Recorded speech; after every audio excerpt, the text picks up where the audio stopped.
It's a nice day at Lord's, and so it should be, as cricket's newest child stages its showpiece final. And it's two Asian giants contesting this new form of the game. Pakistan versus Sri Lanka. It's coming to you live from the Lord's Cricket Ground here in London on the longest day of the year here in England. Let's find out what happens at the toss. Here's Nasser Hussain with the two captains. In the middle for the toss in the final of what's been a quite outstanding tournament. I think it's quite poignant after what happened in Lahore back in March. I've got these three gentlemen next to me. Yunus Khan, Pakistan, Kumar Sangakkara, Sri Lanka, and Chris Broad, the match referee. Yunus, you've got the coin, give it a flick. Heads is the call. It is a head.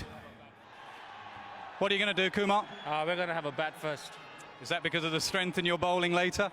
Yeah, I think so. It's worked very well for us so far. So all we can do is really trust ourselves and believe in ourselves and God there and just enjoy the day, give it 100% and see where we get to.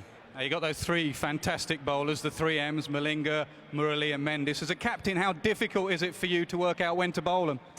I think it's difficult as well as easy. Once you have so much quality, you can second guess yourself sometimes. But I think it's go with gut feeling most of the time. And then I've got some great senior players. Probably the best captain to ever captain Sri Lanka, Mahali, in the side as well. So we just got to, I've got to listen a bit, think a bit, and then go with gut feel at the end. And we've seen in the tournament that Angelo Matthews, he's quite a wise cricketer as well. Yeah, he's very young but very mature, and he's been going very well for us this tournament. I think this is just a start for him. Hopefully he'll get better and better as the years go by. If they send their big gun in Afridi at number 3, you got plans for him? Well, we'll see. We'll see when he does come out and if he does come out at number 3. But we can plan as much as you like for a game of cricket, but at the end of the day, performance counts. What you do at that particular time will probably pay off. You've asked your team to play without fear. How difficult is that in a final? Well, I think that, you'll always have butterflies in your stomach walking out, but if you concentrate on what you can control, make sure you do your basics right, execute game plans, just the things we talk about in team meetings. Just forget the rest, what's outside and what's beyond this. Concentrate on the day. Good luck today. Thank you. Yunus, you've lost the toss. Is that a problem? No, it's not, because it's the final, so nobody knows what's will be happening. But I think this time we'll be changing up repo. Everybody is think about that. We are not a good chaser, but I think it will be changed this time. Same side as for South Africa? Yeah, we have the same type, because why we're not changing? Because we have a couple of young and old, so I think at the moment we are very gelling at the moment. If you play like you did against South Africa, will you beat Sri Lanka, or do you need to improve on certain areas? Now we improve our fielding actually. All the time we need some energy from the field, because if you field well and save some 10 to 15 runs, so we have a big difference. So I think, but the main thing is that just play your natural game. Afridi, what numbers are you going to bat? He will be on match situation. We'll find out later. Best of luck today. So news from the middle is that Sri Lanka have won the toss and they will bat first. And to nobody's surprise, both teams are unchanged. They're really well settled, these two teams. Sri Lanka's minor worry might be what if they lose early wickets. Dilshan Jayasuriya, Sangakkara and Jayawardene before they get into their outstanding bowling. Now Pakistan, buoyed as well by the presence of Abdul Razak. And who knows, that might mean that Shahid Afridi goes into bat ahead of Shoaib Malik at the top of the order. But both teams looking very settled indeed. This is a people's final, if ever there was one. The news here is that Sri Lanka have won the toss and they have elected to bat first. Something that they've done so well throughout this tournament. Wonderful scenes here at Lord's, very passionate supporters. And each hoping that their team can bring the silverware back to their countries. I'll stress again, both of these teams want this so badly. Tilakaratne Dilshan, the man of the tournament so far, over 300 runs in this T20 tournament. He's only failed once by my recollection and has given this Sri Lankan team wonderful starts at pace. Sana Jayasuriya, big occasion player. His form has been patchy, particularly in that semi-final against the West Indies at the Oval, but this is an occasion for him to fire. Wazim Akram sitting next to me. All the emotions will be on high for Pakistan as well. Definitely will. I think the Pakistani team done really well to be here at the home of cricket to play against one of the best sides in world cricket, Sri Lanka. It'll be an evenly poised game. Daryl Harper, one of the most experienced umpires, and the other one, #1 umpire in the world, Simon Toffel. It's been a fantastic event, and we'll be hoping that this final will prove a fitting climax to it. First ball. Oh, this is a great start by Amir. He's fired up all right, and so is the Pakistan team. I think Yunus got it right to start off with gave him the ball from the right end, pavilion end, downhill. If anything, the ball will nip back to the right hand, and this was a good start, good bouncer, good length as well.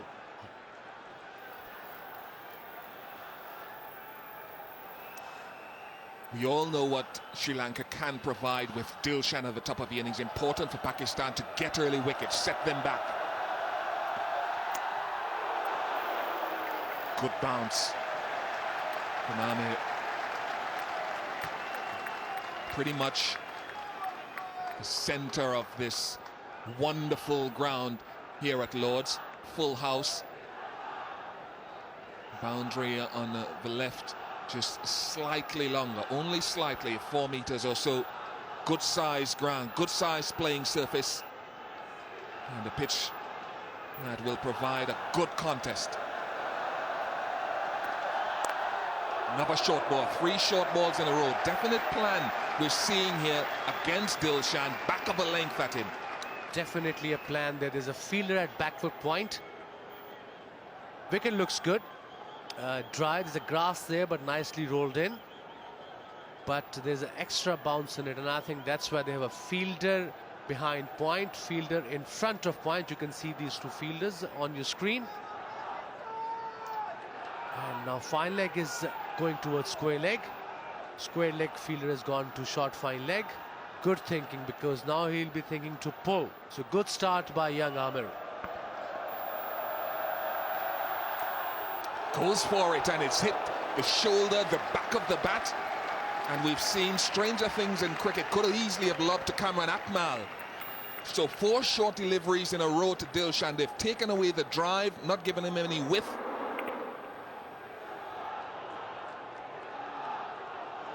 Yes, and I think it's a good ploy against Dilshan. He comes on a front foot and plays it straight.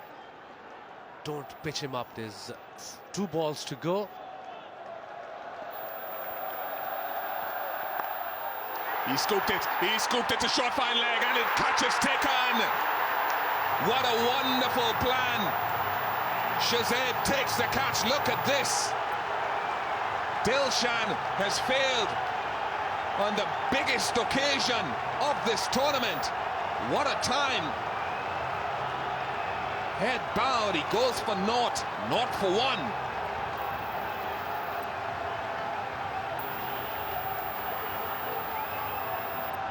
This is intelligent bowling by Ahmed. The 5th ball of the over. Pitch shot. He played it favourite shot. There was a fielder at short fine leg. Went straight to him, Shahzeb. The man in form departs. Dilshan, the danger man, goes now. Pakistan on the roll. Not for 1.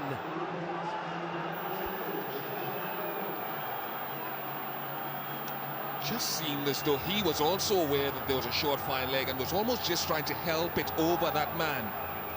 Didn't come off.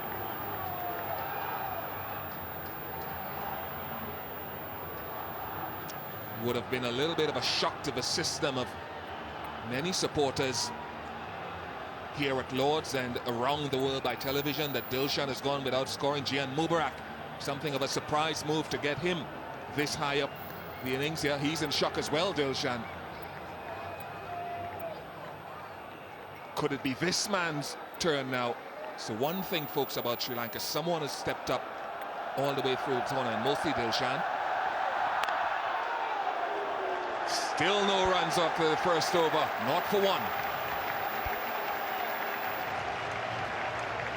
A perfect start by the Pakistan side. This is the danger man departing. Dilshan playing his favourite shot, edged, extra bounce did the trick there, and Shahzeb was the fielder there who made no mistake whatsoever. What a breakthrough. The crowd is excited.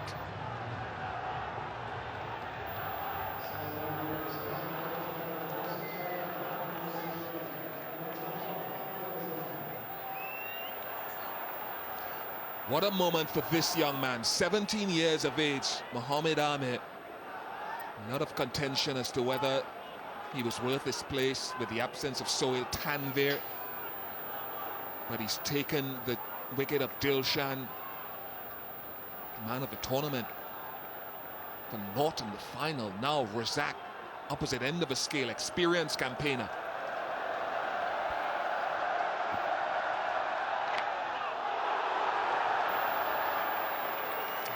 They're off the mark, off and running. Sri Lanka, it's taken some while. It's a leg by. This is Muhammad Aring bowling his fifth delivery to Dilshan, who scooped it straight to the fielder at fine leg. And safe catch, although it was a simple catch, but under pressure. Full house, final of the World T20. And look at this young Amir, who's so excited, and rightly so. This gave Pakistan a breakthrough early on.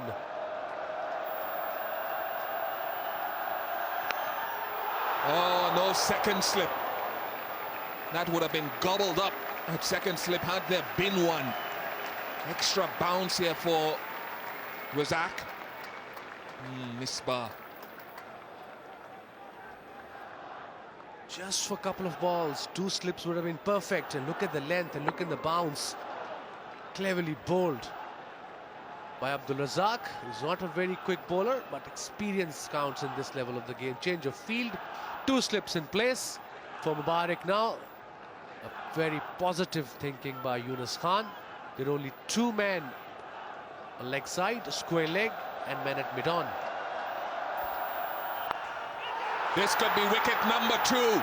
Mubarak goes for a biggie, and it is wicket number 2. Pakistan on fire. Razak.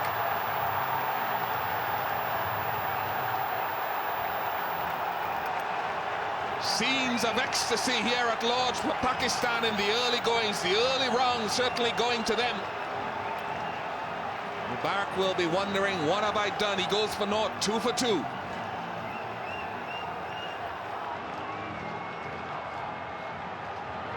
Razak is experienced bowler. Look at the length, look at the line. The ball was going across the left-hander. A simple catch again to Shahzeb, who's cool under pressure once again. 2 in 2. Look at Razak's excitement as well. He knows how important that wicket is.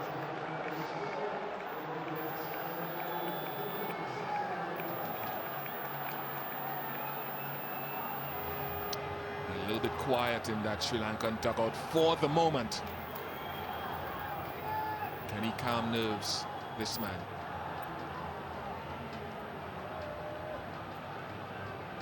If ever a captain's innings was needed, is that a sign of nerves? Dropped his bat. Big occasion. Here comes Razak again.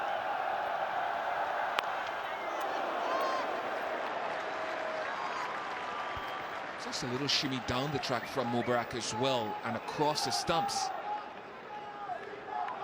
Razak bowls much better length and line to the left-handers naturally, because his ball goes across the left-hander. And again, leading edge up in the air, extra cover fielder Shahzeb. It's a big occasion, like you mentioned, Ian, for Pakistan and for Sri Lanka. Pakistan have started perfectly.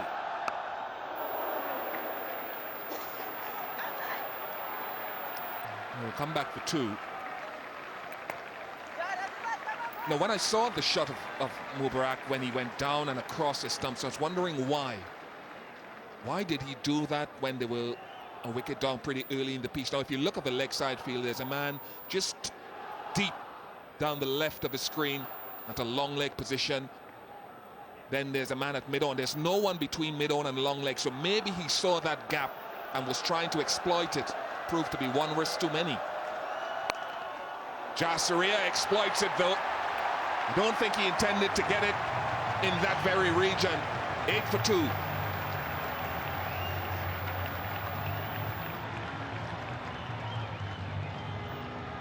It was a big inside edge. It was down the hill. Bit of a slog. First boundary. Nipped back a bit. I think he picked it up early. But Razak is just running in. He needs to run in slightly quicker. I suppose he got the wicket as well.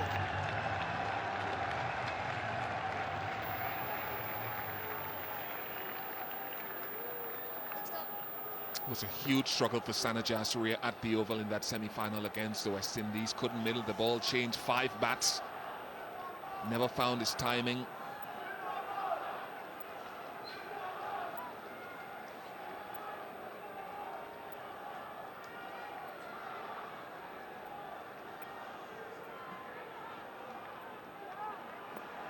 Average score here at Lord's is around the 150 mark in this tournament. Let's have a look at that Mubarak wicket again. I was talking about what he might have seen and what may have influenced this little shimmy down and across the stumps to open up that leg side. When the ball from Razak went across him, Shazib has been involved in the 2 wickets. Experience counts for a lot, and Razak has that in abundance.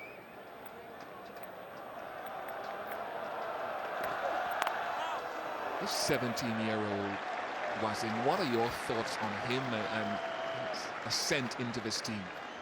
I saw him a year and a half ago when I did a camp for Pakistan.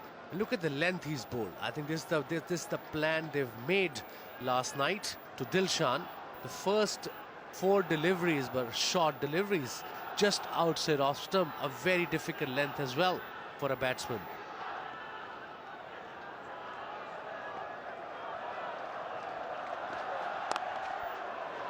Goes short again, and the punch through mid-wicket. This is a very quick outfield. In fact, it gets there. I didn't think it was perfectly timed by Sangakkara.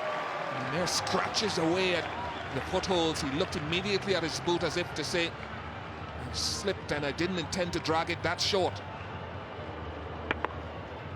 You've got to pitch it up a bit, mix it up a bit.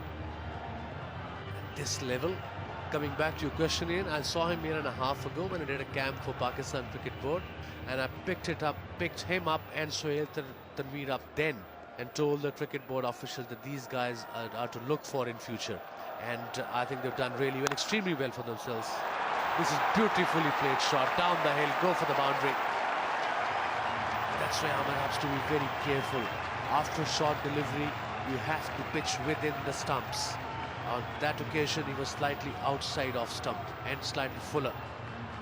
And that's where Sangakkara is very, very strong.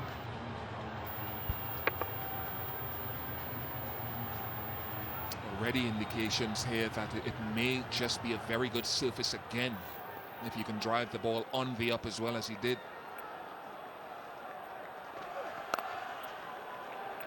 And he's gone back of the length again.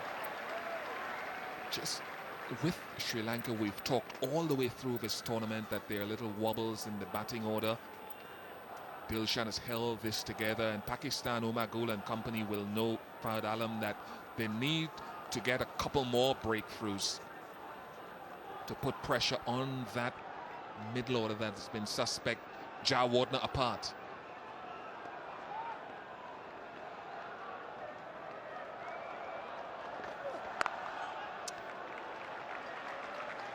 "16 for 2. They have plenty of batting to come. They have only 2 down. And experienced of Mahela Jayawardena, who's one of the best players the world have seen. Silva, very talented. Matthews have improved a lot in this ICC World T20. And then Udana.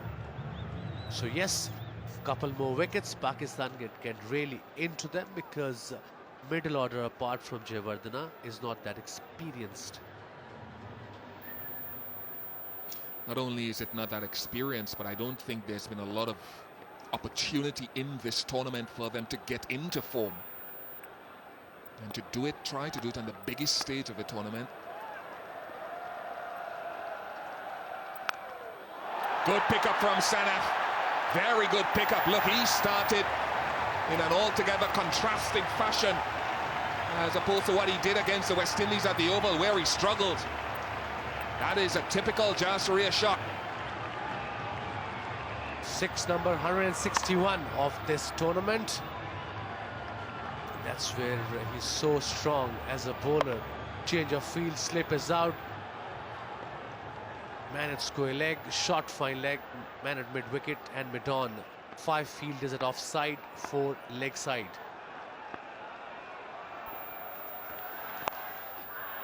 He gets this one to the left of that man at long leg. He won't get there. In spite of the fact that 2 wickets are down, it's 2020. You have to keep a tempo going, a reasonable tempo. Jayasuriya is just doing that. Razak has to be very careful where he's bowling at this man. It was middle leg and Sanat Jayasuriya will punish you there. And the way Razak runs in this tournament, although he's making a comeback after 2 years, he's just walking, dribbling in. He's not running in quicker as a fast bowler. As a batsman, you think, okay, it doesn't matter how quick he is, I'm gonna have a go at him.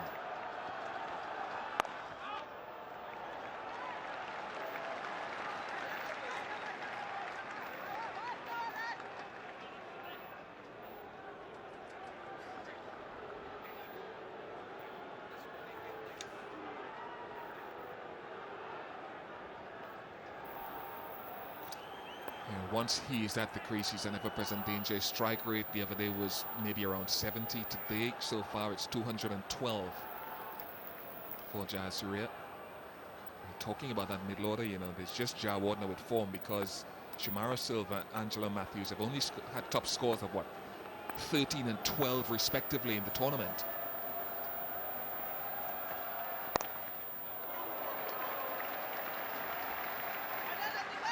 Was slightly a slow delivery, 78 miles per hour. With his pace, Razak has to vary his pace quite a bit. Look at this, 130, 132, and this is the length. Razak is slightly fuller and Amir is slightly shorter. Good length, better length is Amir for sure with his pace.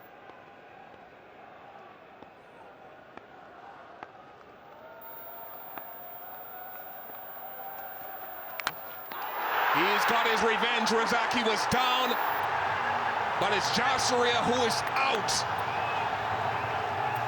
A 6 and a 4 to start the over for Jayasuriya, but Razak has the last laugh. He has revenge. Early wickets were required by Pakistan. They would have talked about that in their team meetings. Jayasuriya was going well, but he's gone for 17. It's 26 for 3.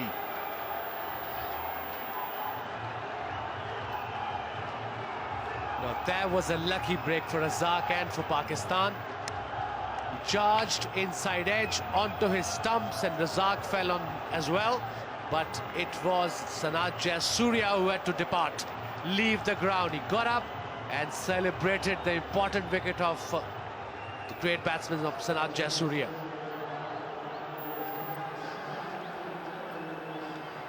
It's been a procession here at the top for Sri Lanka. Those wobbles have come back again. Who will stand up today for them?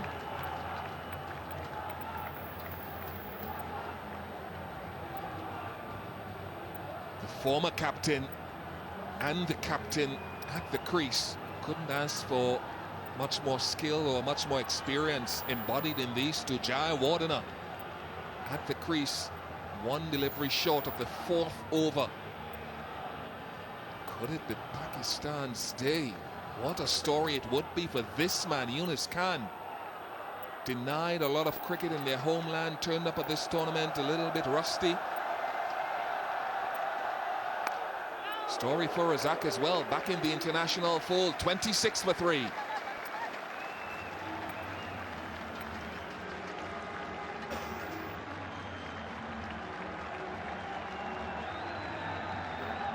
Sanat Jayasuriya, he slipped.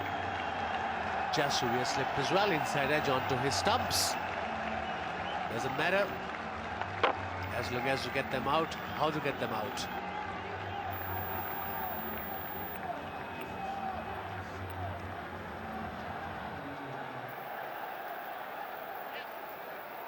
He's definitely had an impact on this team, Razak. Out of international cricket because of his association with the ICL. 2 runs taken. Well, we talked earlier in Jayasuriya's innings about dragging the ball into the onside when it was vacant. Look at his bottom hand again here, as it so often does with Jayasuriya, dominating the shot. Almost looking, because of that dominant bottom hand, as though he was looking to drag it again to the onside somewhere. Often you've seen him chop the ball on during his career.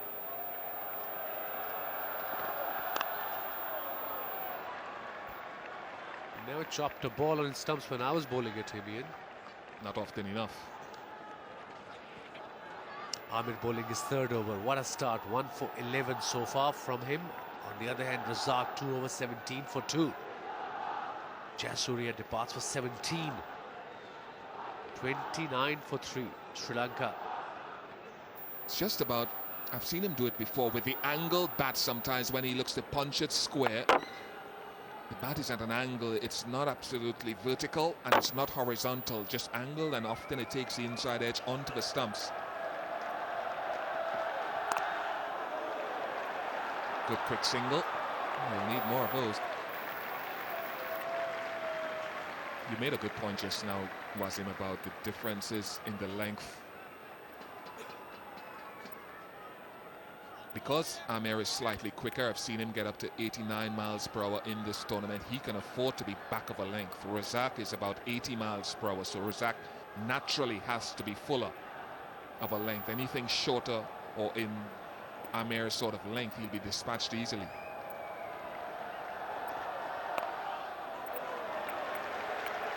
No drives today. Wasim, no drives. I think they had a plan and they're sticking to it. Perfect. No drives whatsoever. Doesn't matter whatever happens. This young boy have really done well in this tournament. And I think he'll go on to play for Pakistan for a long, long time. He's only going to get quicker. As we know, he's only 17 years of age. By the time he's 20, 21, his bowling muscle will get strong. And he will get slightly quicker. How old were you when you started? I was exactly the same age, 17 and 17 and a half, when I played for Pakistan. And we were just talking about the difference. The blue dots are Razak's, slightly on a good length. Amir is the red dots. He pitched one up to Sangakkara and was driven through the offside for 4. Largely, 95% of the time, he's been back of a good length. Almost a throwback to the way that most teams bowl to India in this tournament. Certainly the West Indies and England did, back of the length. 5 overs now completed, 31 for 3.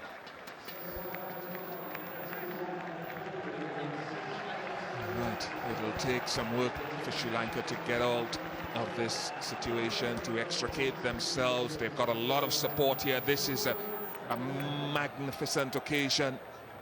It is a tremendous crowd here at Lord's. The people's final, so to speak, if you understand what has happened in these two countries over recent time.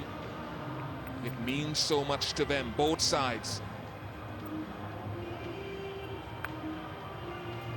And if we feel it means so much to them, imagine how the players feel about this game. Could be an occasion for nerves. Big final. And it couldn't happen at a finer venue and better weather conditions. Bring a smile to your face. So too David Lloyd and Sanjay Mandrik. Thank you, Ian. Razak continues. That's perhaps going to be the order for the next 2 or 3 overs between these two class players. Mahela Jayawardene and Kumar Sangakkara. They'll be picking up the singles on offer, hit the odd boundary. Once again in the power play we see wickets falling. How many times you've seen that with batting teams looking to go after the bowling in the first 5 overs have lost more wickets than actually capitalizing via runs in the first 5 overs.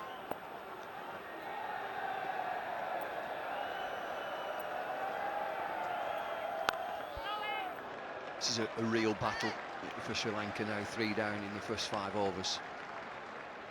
They have dreams about scoring 180. Batting first, get the game away from the opposition. It's Pakistan who started strong. Pakistan who have settled more quickly. The current rate at 6 and over just gets to 120, 8 and over. 149, 150 to win. 8 and over from now on in. Gone straight to first slip. Misbah-ul Haq takes the catch. And now Sri Lanka in real trouble. Lost Mahela Jayawardene. This is the 4th wicket in the 6th over. The low order batsmen haven't batted long in this tournament, so Pakistan right on top here in the finals. Jayawardene gone for 1, Sri Lanka 32 for 4.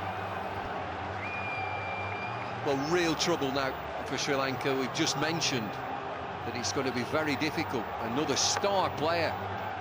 Misbah there makes no mistake. It bobbles for a little while, but it's in there. Razak, 3 for 18 from 2.3 overs of medium pace bowling, nursery end.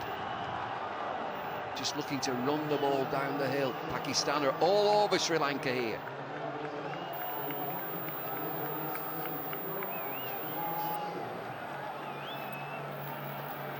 What a comeback for Razak.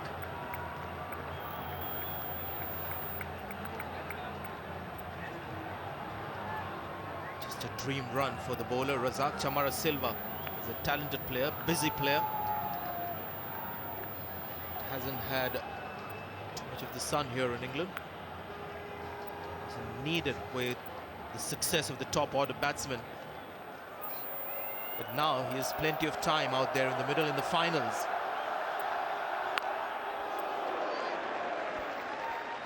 Just ball straight. That's exactly what he's done. Round about 78 miles an hour. What a dream it is for Razak. He came into the squad. He was a late replacement. Good captaincy, get a slip in. We've taken 3 wickets. Let's take another. He's playing instinctively, Mahela Jayawardene. The first slip position, he was inviting disaster. Nice straight bat on offer to that one, but Mahela Jayawardene has always had this little problem at the start of the innings outside the off stump. If he can bowl those deliveries around Goodling outside the off stump, he can be vulnerable. And that's what Razak did to him. And Yunus Khan with a good memory about that, get a slip in. And he wasn't at first slip, he was slightly wider. It must be terrific for a bowler to have that confidence of a captain who says, OK, I'm going to give you a slip.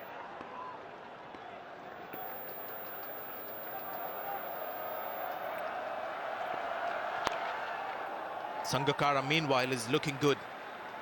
He's looked quite comfortable out there. 6 overs gone, 34 for 4. So into the 6 overs of fielding restrictions. I've got to say it's been all Pakistan. Star man Tilakaratne Dilshan goes early in the piece. Mubarak was the second to go. Razak comes into the action. Inside edge, Jayasuriya. Razak again. And then a little tickle to Misbah. It's Razak, he's got 3 for.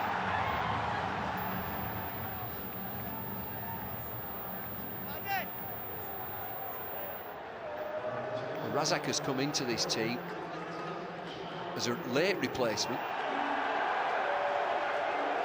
What a dream it is to play at Lord's in the final when you weren't even in the squad. Yasser Arafat was the player who was injured and went home. But this is not going to be easy either. Here comes Afridi, boom, boom. Still not 30. Shahid Afridi, 29 years old.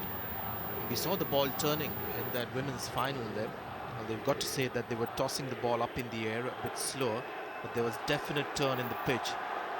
Just looking at the pitch from this distance, you get the feeling that Afridi will get the ball to turn.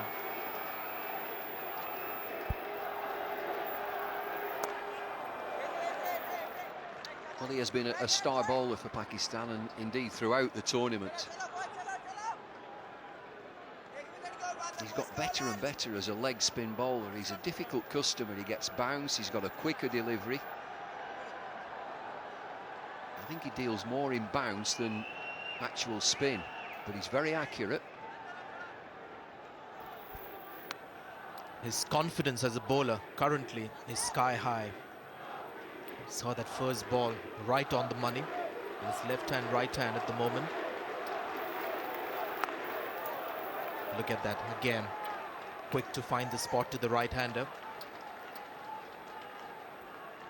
Well, he's had a good time throughout the tournament, and this is what he did against South Africa. Gets his googly going, and you'll see changes of pace as well. Enjoyed himself.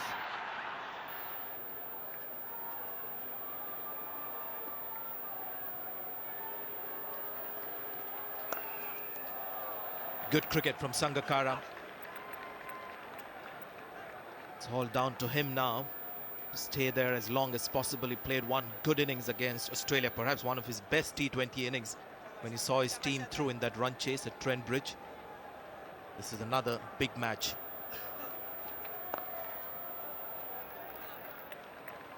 Afridi reckoned that he won't get as much spin from this surface as he got in Trent Bridge, but all he needs is one ball to turn, and then he'll bowl those drifters coming into the right-hander, and he'll try and get them to play square on the offside. That's how he got those 2 South African wickets.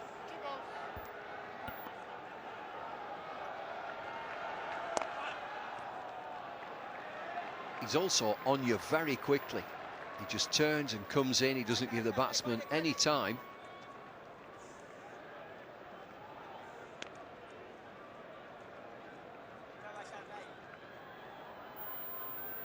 Single every ball in this over. That's what he's good at. See that ball almost sneaking through bat and pad. 39 for 4. Well, an excellent start by Afridi. I mentioned he comes right at the batsman every delivery. You don't get a chance to settle. Inside edge onto pad, but just 5 runs coming from that over. Good start by Afridi. That's what he looks to do. The ball just drifts in the air to the right-hander. Doesn't spin as much. Batsman playing for spin, be in trouble.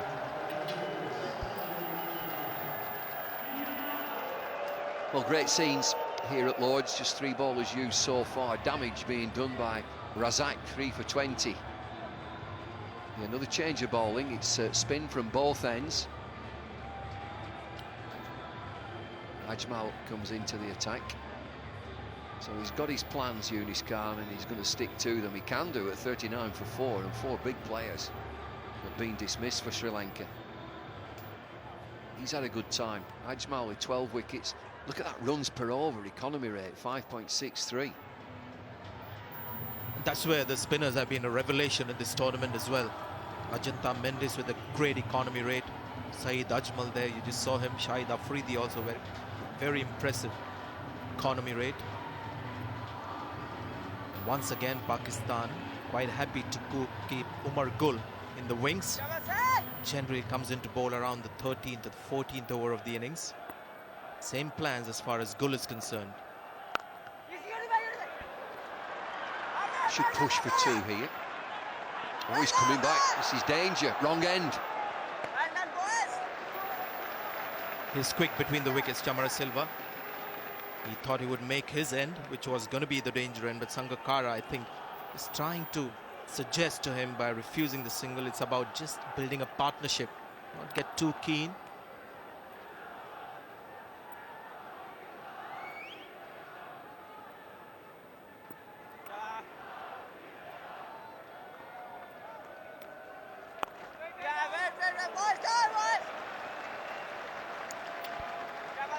Slightly quicker in the air. But last ball can really toss it up. Most wickets, Umar Gul, Saeed Ajmal, number 2. On one of those rare occasions, David, just before the finals, the talk has been about bowlers more than batsmen. Quality bowlers, I think that's the key. You can look at this Pakistan team, and equally Sri Lanka, they've got everything covered with the variations. A couple of good spinners. I think also a revelation has been Mohammad Amir, the 17-year-old opening bowler for Pakistan. Umar Gul, we haven't seen him yet, but we know what to expect. The spinners have been excellent. Look at that last delivery, so good. Flighted, full, inviting the batsman to drive. Was that deliberate? Almost deliberate. It's 4 priceless runs at this stage for Sri Lanka. Well, we'll give him the benefit. I think he might just ease this down to third man, a flick of the wrist. He knows there's no slip in position. The ball will always run away very quickly on this fast outfield. Nah, I think he opens the face. What do you think, Nick? I think he was intending to do just that. Maybe he got a bit too fine. Another good delivery, end of the over. It's 44 for 4. So no real damage in the last 2 overs. Spinners coming into the attack, and Afridi going for 5, and then Ajmal going for 5. So the last 2 overs, just 10 runs. 5 fours and 1 6 in this innings, 44 for 4. It's a fantastic day, it really is. Just have a look at Lords here. Looks a picture. It's volatile out there in the middle. I've been down there a couple of times, and it's noisy.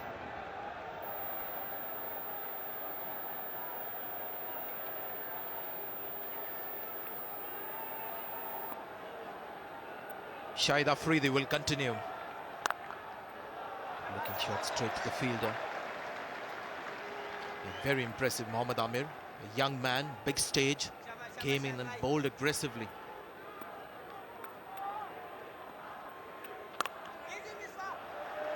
Good to bowl the short deliveries to the top order batsmen. Something that seamers have been able to do with success on this pitch more than Oval and Trent Bridge. I think this pitch has been the best for the seamers in the tournament. Well, I think it's been a key to the tournament that they've played on excellent surfaces. The spinners get a little bit of bounce and spin now and again. The pitches are quick enough for the fast bowlers, and if it's quick enough for the fast bowlers, it's terrific for the batsmen. Just keeping the lid on things here, Pakistan.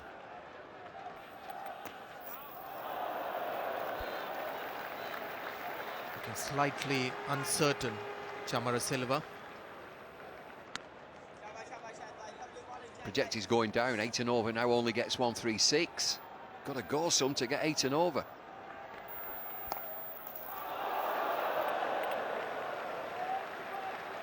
Well, the captain is out there. He would have made a quick assessment of the pitch. One of the things South Africa did well in crunch games, batting first, is set realistic targets. And Sangakkara may have just reviewed that target after he's lost 4 wickets. And it's good that the captain is out there. Oh, that was close. Short delivery. There's a single. Just 2 runs from that over. It's 46 for 4. Yet again, there's no damage. Afridi, miserly, just 2 overs for 7 runs. Finding it difficult now to find the boundary.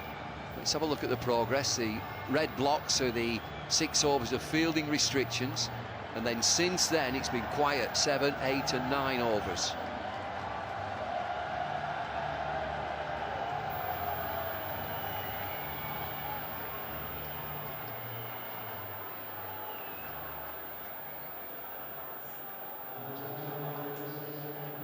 Everything for Sri Lanka depends on this man, Kumar Sangakkara, the captain, top-class test batsman. That temperament will come to good use in this situation. Strike rate of 100, it's not very high.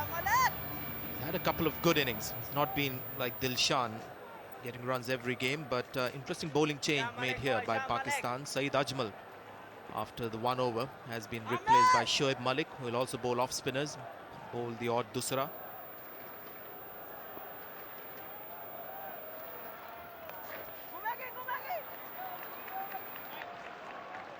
You mentioned the strike rate of Sangakkara.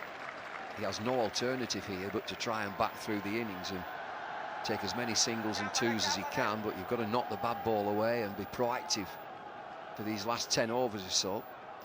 And there's an onus on batsmen to come. 4 wickets down. They've got a lot of work to do, Sri Lanka, here. Winning the toss and having a bat first. I wonder what they think now. Mubarak hasn't taken his pads off. That's one of the weaknesses that Sri Lankan batsmen will exploit. They're not quite urgent in that 30-yard circle, the Pakistanis, so singles will be on offer. Something I'm sure Sangakkara would have told his younger partner, look for the singles inside the 30-yard circle.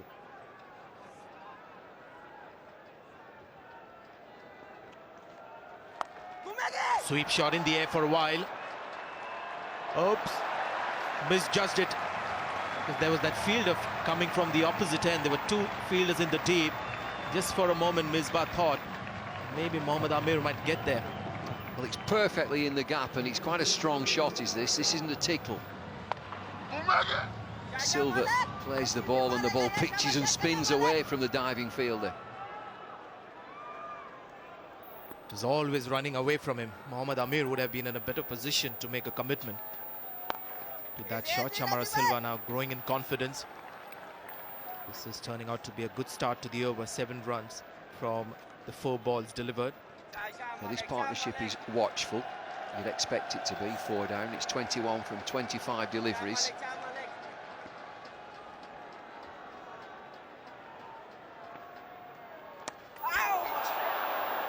Bounce too. That's been the feature of this tournament. There's been bounce as well as spin for the spinners. Well, they'll be watching this in the dugout. Matthews next to Dana Murali. He'll be watching that last delivery. That definitely spun and bounced.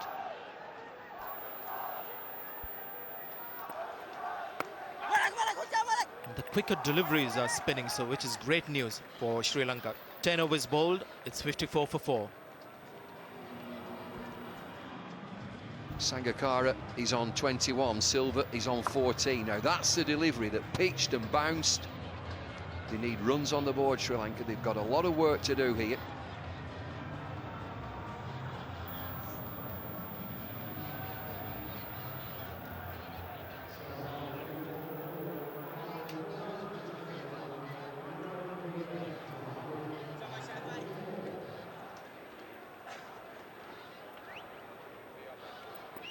Shahid Afridi in his 3rd over.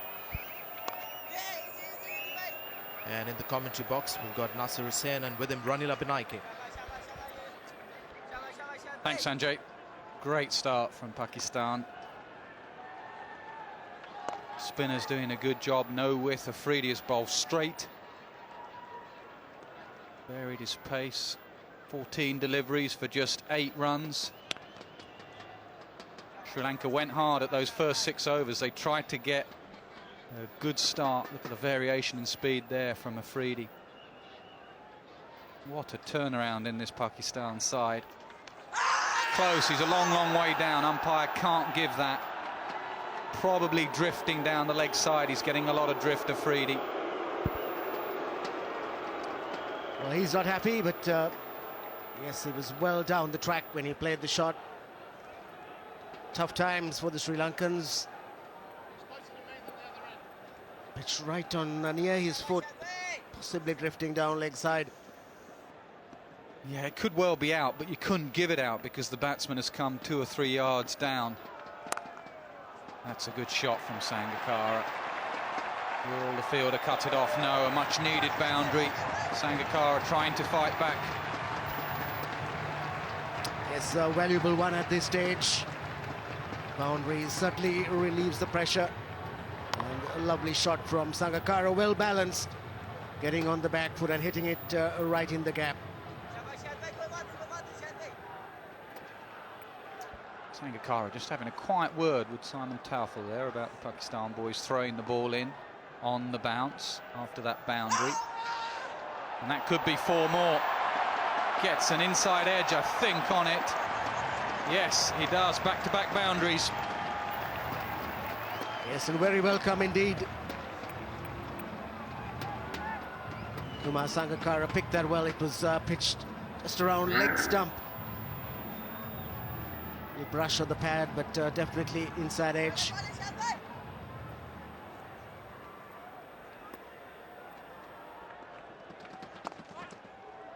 Good over for Sri Lanka, 11 from it, 65 for 4.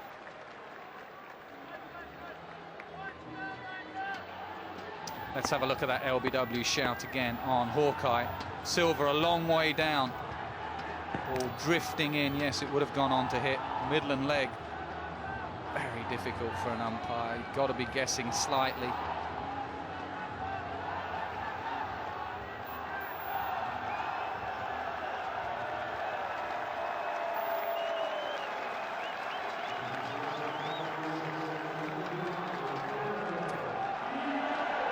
day and the perfect ground, Lord's Cricket Ground for the World 2020 final, and there's had one bad over for Pakistan, so who do they turn to? The danger man, Umar Gul. 12 wickets in the tournament, very good economy rate, very straight, very fast, very full. He's the highest wicket taker in this tournament and was the highest wicket taker in the last tournament 2 years ago.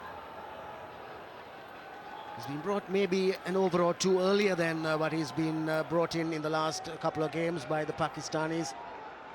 So perhaps Yunus Khan sensing that to try and get a breakthrough is important now, or really try and strangle the Sri Lankan batsman. Well, all 5 leading wicket takers in the tournament playing in this final. Has been a tournament for the bowlers, and one of the best is on show here.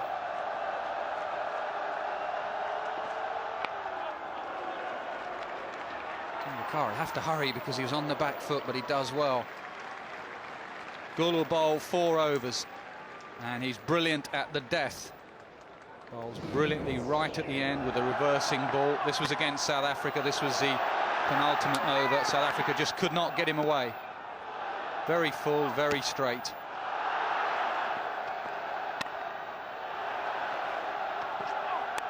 Yes, that's what Umar Gul will try most of the time here too. Quite different to what Mohammad Amir did at the start of the innings. He kept it short. So they've worked plans for the different stages of the game. Just wondering how he'll go here, because it might be a bit early to be going to Yorkers when the opposition is 66 for 4. He might just start with length, or short of a length. Wide signalled.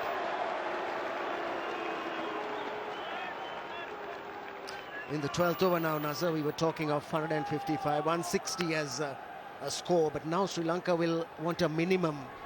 What did you think at this stage? Well, at the start, I think they wanted 150. With their bowling attack, they'd have just said, we'll protect 150. Now, crikey, you're going to need something special from Sangakkara and the rest. I think they'll take 140, 130 even, with their bowling attack. And the pressure of a run chase. Remember, Pakistan in the last final lost. Pressure. But it's a good pitch to bowl on. That will cheer the Sri Lankan boys up. It's not done a lot, it's just done enough. Yes, top delivery to the right-hander. Just back of a length, going away from him. Got some extra bounce as well. Almost near the shoulder of the bat. Lucky not to get an edge. Clever bowling, as I say. I don't think he'll go Yorkers, not with it being 67 for 4. You could even have a slip in there and just bowl back of a length and say to Silva, right, you're going to have to come at me.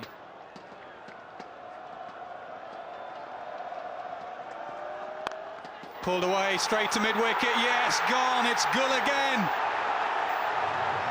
Every time he bowls, he takes wickets. Pakistan on fire. They wanted the breakthrough and they've got it. Short delivery and pulled away into the hands of short mid-wicket. Chamara Silva goes for 14, 67 for 5.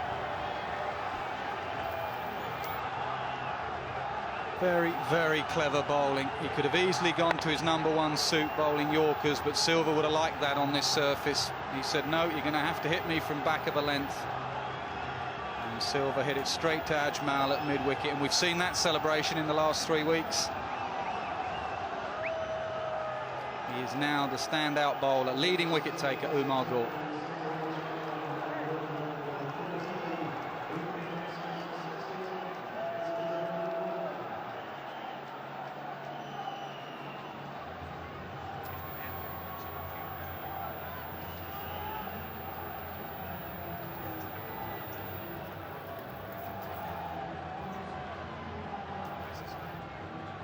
Wadana, the new batsman, coming in at number 7.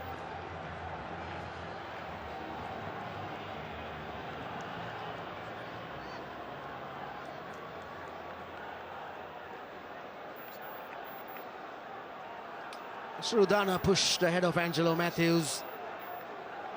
Matthews being kept back for the death overs.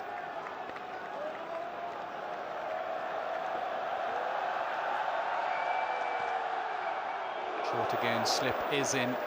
Leading wicket taker now. There are a few of them on 12 in the tournament. He got 13 wickets in South Africa. And he's got 13 now in this tournament. This is lucky number 13. It's just climbed on him a little bit more than what he expected. Couldn't get the middle of the bat, and that's his strength. When he does pitch it just back of a length, he gets that little bit of extra bounce. More than what the batsman expects, and that was right on the spot.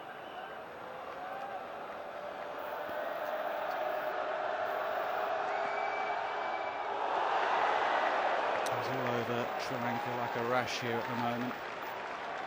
All eyes on Sangakkara. There you go. Najmal Mendis Malinga on 12. Umar Gul moves up to 13.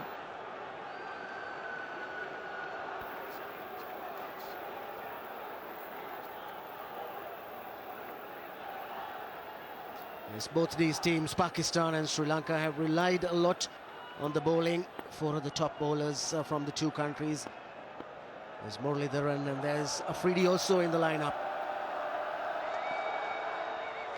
Well, he's missing them by a long way.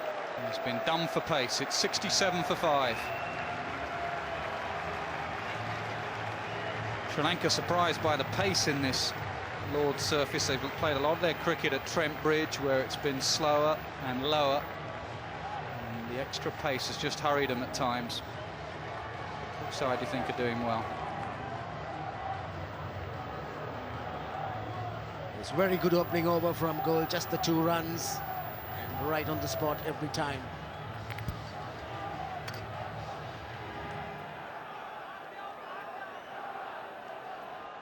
There's figures of the tournament as well, including the best number of wickets. He's got 5 for 6 against New Zealand at the Oval. It's the only 5-wicket haul ever in international 2020.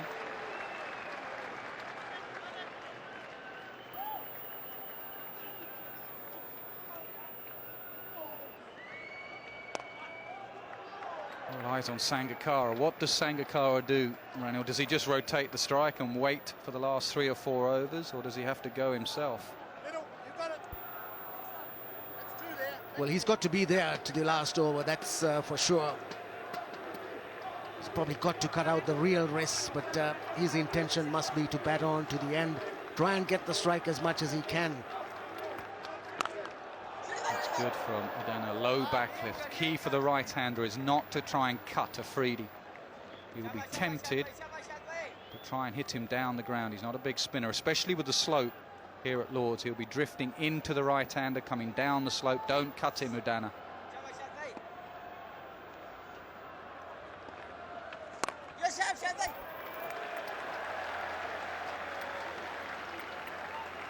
Well, we saw Chris Gale get into a bit of a hole yesterday. He needs to bat through, but he needs also to make sure that he keeps looking for the runs. Slightly easier for Sangakkara because that ball will just drift in and it goes down the slope and it opens up the offside. But Afridi has just 1 delivery left. 109 the projected score.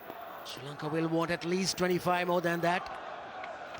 Bowled him down the slope, drifting in. Star performer for the big game, Shahid Afridi. Yes, Udana played all round it.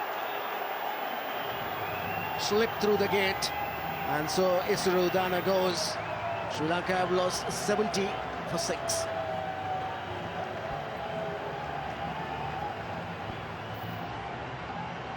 Never really got going, Udana. He was done with the pace of Gul, and then the mystery, it was the wrong and actually coming in down the slope, out the back of the hand. It looked like he picked it, and that's why he was going leg side.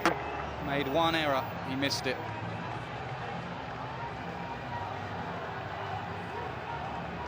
It's been Syed Afridi, that's his salute whenever he gets a wicket. He's rattled the stumps on many occasions in this tournament.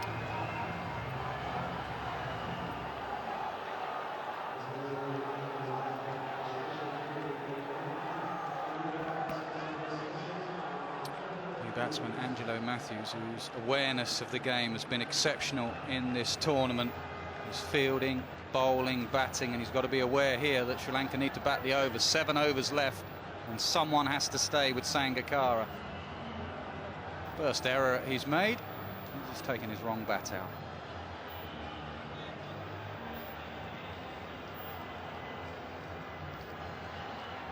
Very well pitched wrong and a little bit of flight. And then it goes right through bat and pad. Dana leaving that little gap and it slips through it. So success again for Afridi with the wrong un. So quite a bit of success with the wrong un in this tournament. Afridi be very Afridi. 4 overs, 1 for 20.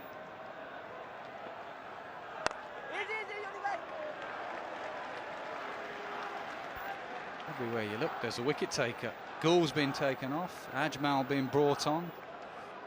I guess Gul might come on at the pavilion end after Ajmal.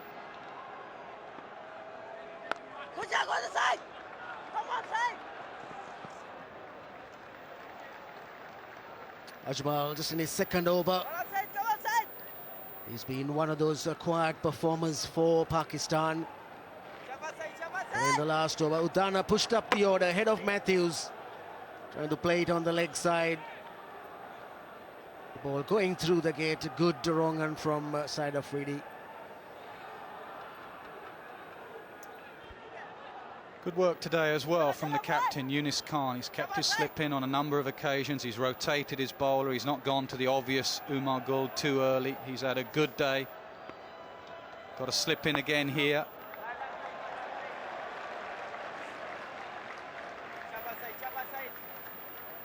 Difficulty for the Sri Lankans is there is no bowler whom they can think they can go after. As Ajmal, Afridi is finished.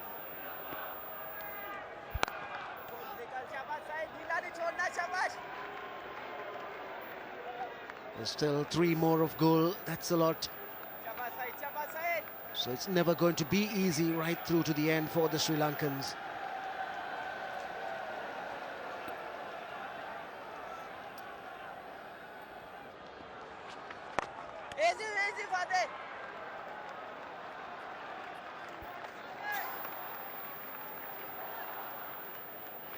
Sangakkara 36 of 36 deliveries. What he's got to work out is when is he going to accelerate, when is he going to try and hit a few of the boundaries. He's got to get support from someone. He's not got it today. Matthews is capable. Good batsman, can play good cricket shots. Batted up the order around number 5 also. Take single off the last ball. Pakistan won't mind that. 74 for 6. Keeps Matthews on strike. Keeps Sangakkara off strike. Set out here at Lord's. No surprise. Lots of Pakistan fans in. Quite a few Sri Lankans in. Great day. One of the best days weather-wise. At the moment, Sri Lanka need 40, 50 more runs from somewhere just to make a game of it. But you never know with their bowling attack.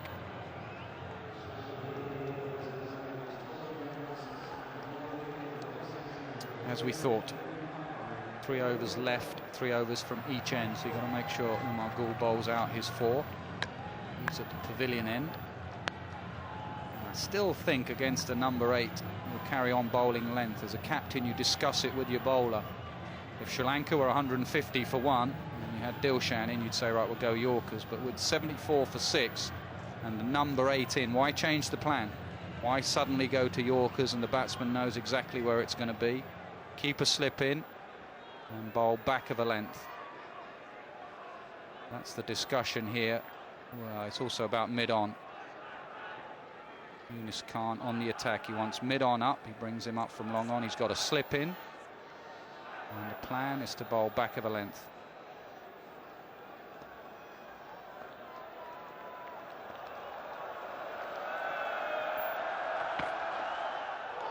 Swing and miss, close to a wide. It is a wide. Yes, the field that he's got is definitely one that's going to make Umar Gul try and take the ball away from the right-hander. The slips there in position. He's around second slip.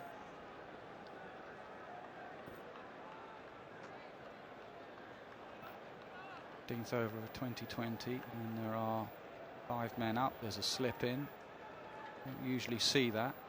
Umar Gul has just got that extra yard of pace. There you go, hurrying every batsman. I keep looking at the speeds, and he's about 85, 86, but I've seen bowlers bowl at 90 mile an hour, don't hurry batsmen as much as him. Batsmen call it a heavy ball. It suddenly hits the splice from nowhere. See him knock the off stump out of the ground when he bowls his Yorker.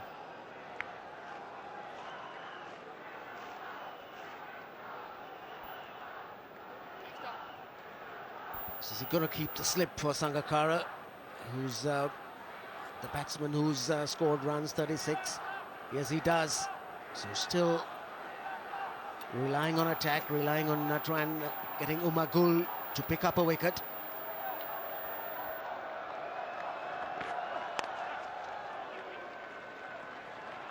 Should only be one.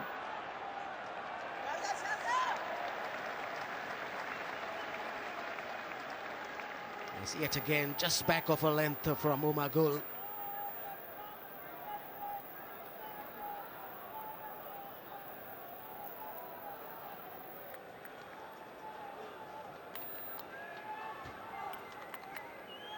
Still Yunus Khan making sure he makes the right field placing. Now he's taken the slip out, pushed him to short square leg. Matthews will perhaps look to attack. He's one of those types of players who wants to get on with it.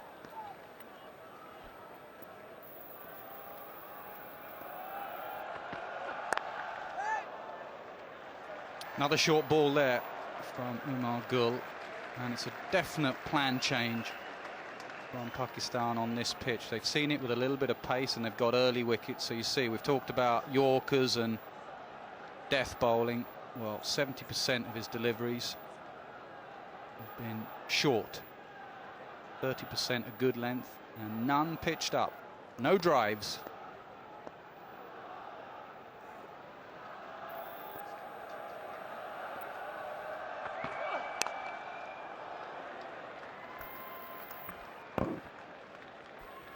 Just a single again. Yes, so all the homework has been about keeping it short.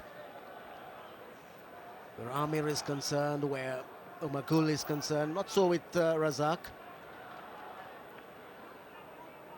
Full house at Lord's. A lot of support for both teams. The sun's beating down. Lovely afternoon. The biggest tournament in 2020 cricket, and the perfect day. Conditions perfect for the last day.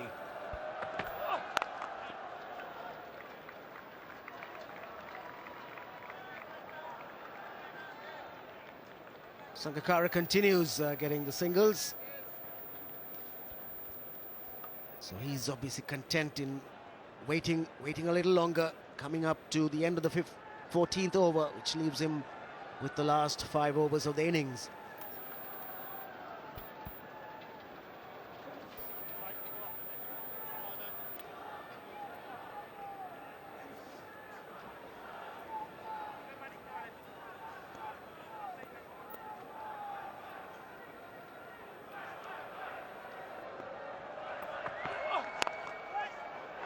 Very accurate over from Gul, just 5 from it, 79 for 6.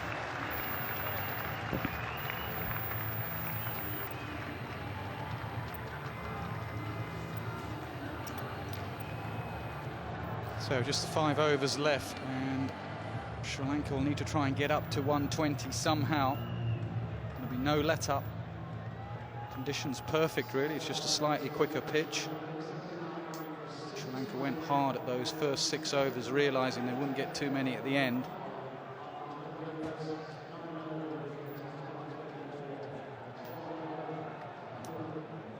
It's the projected score. If they carry on like they are, they'll get 105. I guess they'd want 8 and over from here, get up towards 120. 5 overs to go. Talk you through those 5 overs. David Lloyd's with Ian Chappell. Thanks, Nasser. Yeah, not a pretty picture there for Sri Lanka, but they'll feel if they can get to 120, 130 with their bowling attack, we're still in this game. And they've got just the man at the crease to do it. Very smart skipper. He'll play sensibly. That's one thing you do know. So much responsibility on his plate, 6 down. How can they get to 120? It's going to take some real positive play and to find the boundaries. Pakistan have had all the answers so far.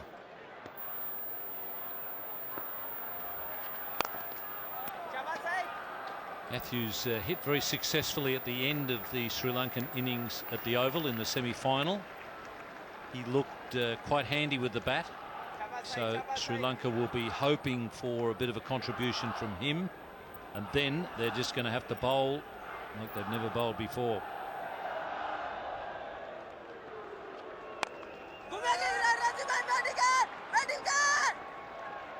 Matthews coming back for the second. That's well run. Well, they've got to scramble every run that they can and put the fielders under pressure to get somewhere near this 120 if they can. I think that the bowlers need 120 on the board. Get yourself back for 2 and put fielders under pressure. That's good. They've immediately swapped Abdul Razak from long on and swapped him with Shahid Afridi. Afridi's everywhere at the moment.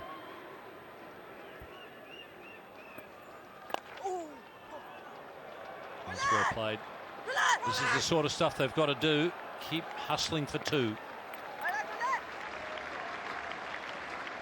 And Summerall on the way. Find the boundary. Just 8 fours and 1 6. Put fielders under pressure. That is important. There are only 4 fielders inside the circle here. Pakistan, you would feel, are sitting back and saying, you can have the singles, we're going to stop the 4s.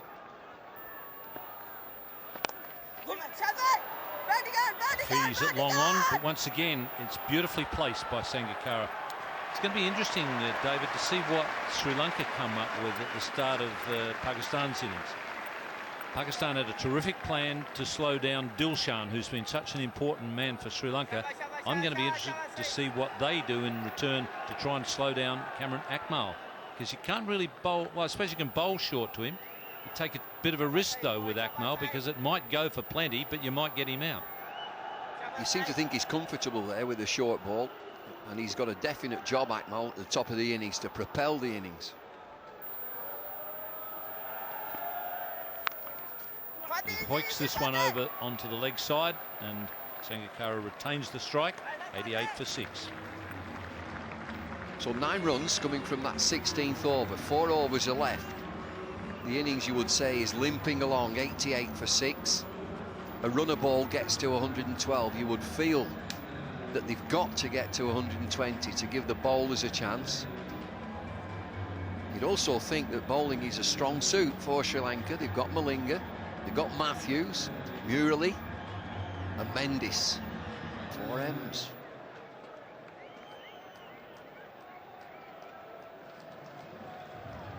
Four M's, Bumble. I wonder if they're more tasty than 3 M's.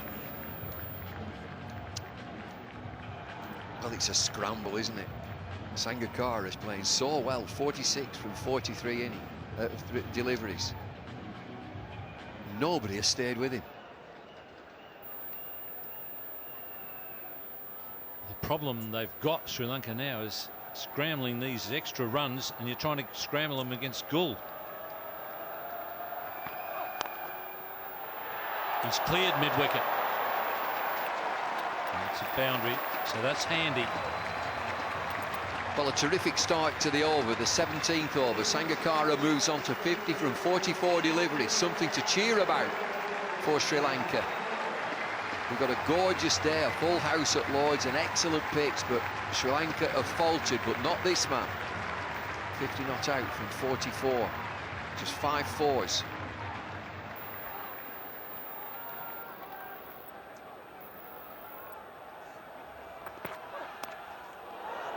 Changes his length a bit. It's gone away from the Yorkers a bit there, Gould, which has been unusual. Well, he's got Matthews on strike now, and he would probably revert back to these Yorkers, these deadly straight 87, 88 miles an hour. Sangakkara just clears mid-wicket to bring up his 50. I was talking to Jeff Lawson earlier, who did coach Pakistan for a while, and he made a very good point about Gould's Yorkers. He said they're not just those Yorkers that you float up there. He said he bowls them with intent, and he said he's got plenty of pace with his arm. His arm comes through when he's bowling the Yorkers. He's really digging them in there at a really good pace.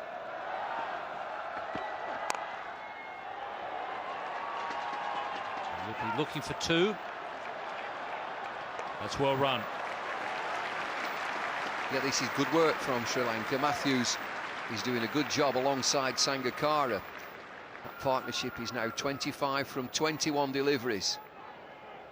Yes, Umar Gul looks to have a natural length, and his natural length is the Yorker. He bowls it at will. Got a good action, a good aggressive run-up as well, and he's quick enough. High 80s. It's going to be a little delay here. It's a change of gloves for Angelo Matthews.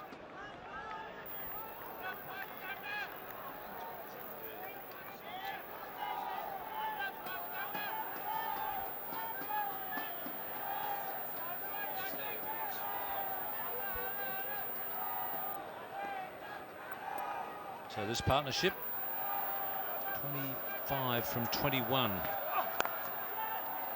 Just can't quite get them in the block hole at the moment.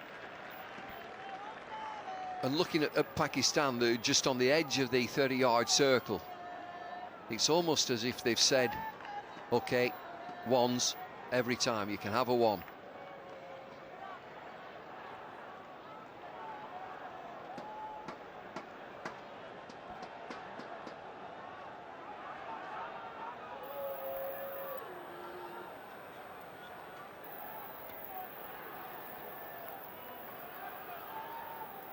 So the 120 is on at the moment.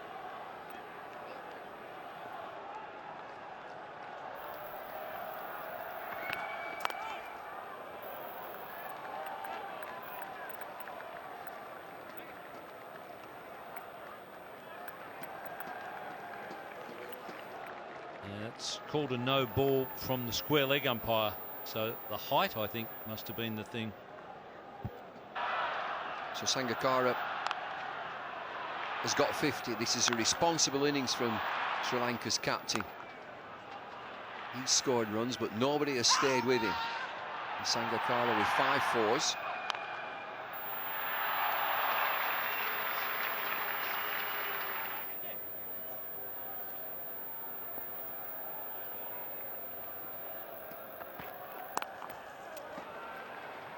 Bouncer on that occasion. So we're not seeing as many Yorkers from Gould. He's just gone away from his plan a bit.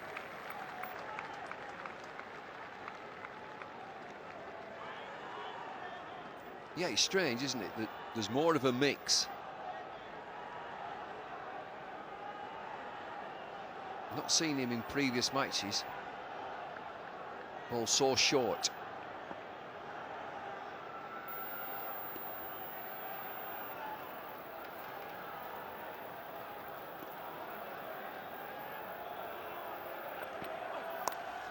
There's the bouncer again, and it's expensive. That's a good over for Sri Lanka. The 100 comes up. Well, that's an excellent over for Sri Lanka. 15 runs coming from it, and it's Umar Gul who's the bowler. Moved on to 103 for 6.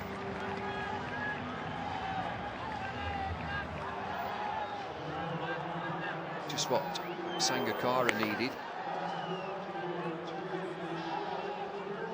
Sangakkara zoomed on to 55 from 47. Umar Gul, that's a surprise, going for 15.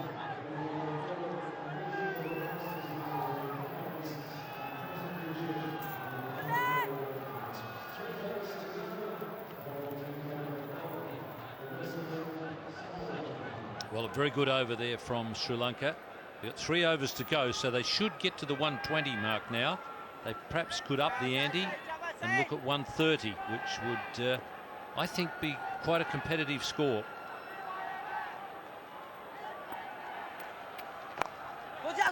Ajmal into the attack, bowling his 4th over. Well, when you look at 1 wicket for no runs, 2 for 2, 3 for 26, 4 for 32, 5 for 67, 6 for 70, 130 is gold dust.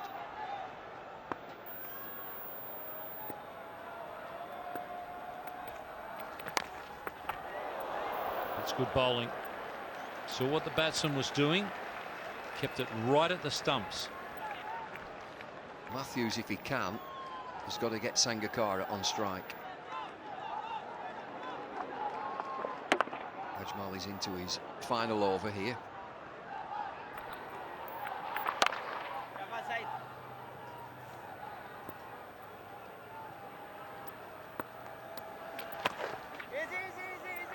That does the trick. Sangakkara playing beautifully on 55. Give him as many hits as you can.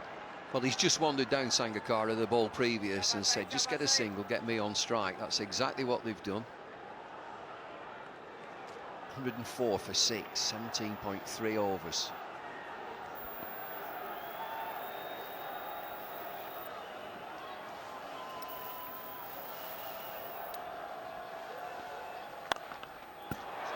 He's attempted the Yorker, but Sangakkara has made the most of it. Just got it on the full.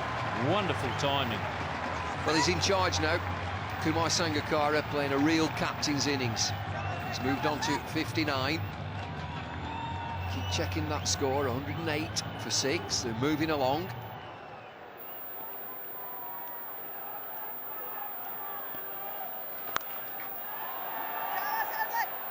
Straight to mid-wicket on that occasion.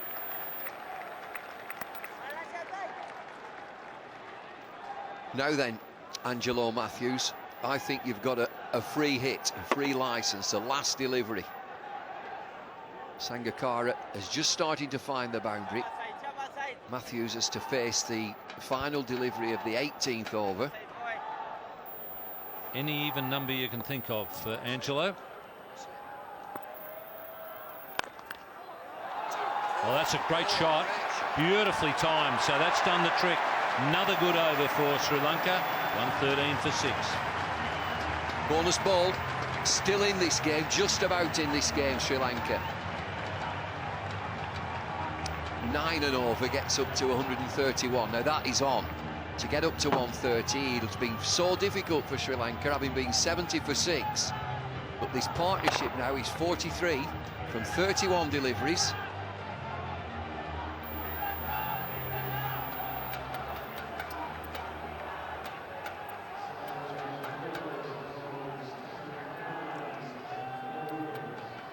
Good young cricketer, Angelo Matthews, and he produced a terrific shot last ball there. So 130's on now for Sri Lanka.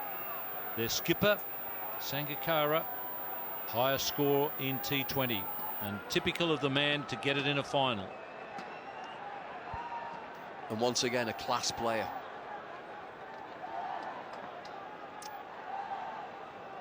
Here's Umar Gul again with his final over. Well, he's got a deep fine leg and a deep square leg. Wondering if he's going to bounce him again. Sangakkara showing him the stumps, and Gul has reverted to type. Well, that's the Umar Gul that we know.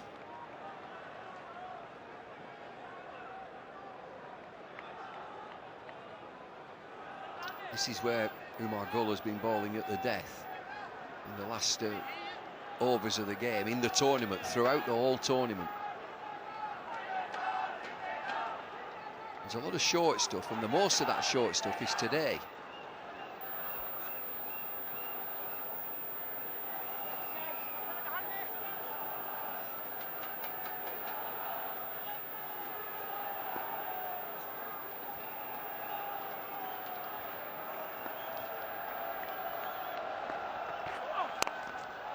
Matthews just moved back a little bit just to try and avoid that Yorker length, and he's succeeded.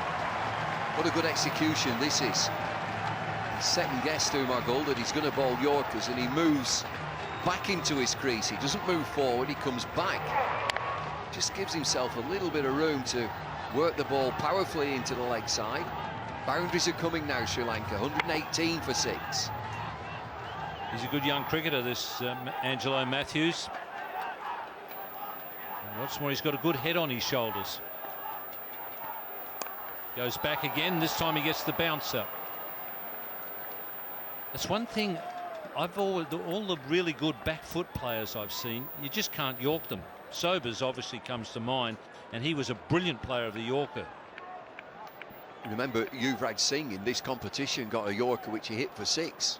Great wrist work, he went back, he didn't come forward, he was back to play the shot. They're doing well here now, it's 119 for 6. You get the feeling this is going to be still a very competitive final with Sri Lanka's bowling. Again, Sangakkara shows him the stumps. And they were a bit fortunate there, Pakistan. 50 partnership between these two. Just rescuing the innings. It was 70 for 6. Got themselves into a good position. Not a great position.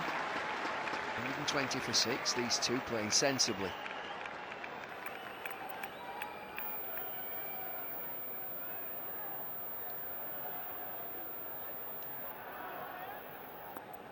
So they've got 8 balls. If they could scramble another 20 out of that somehow. That's the Yorker, and it's a good one. Well, once he gets it in there, very difficult to score. He doesn't seem to be bowling them with quite the same intent today. He's sort of bowling it, and he looks like he's hoping it'll be in the right place. Whereas the other day, when we've seen him bowling Umagul, it's looked like he knew exactly where the Yorker was going.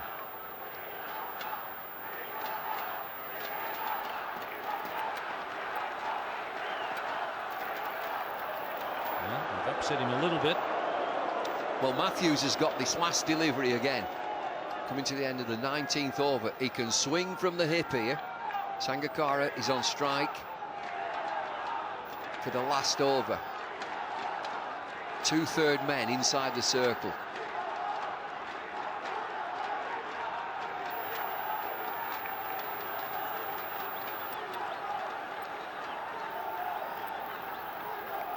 .120 with 7 legal deliveries to come.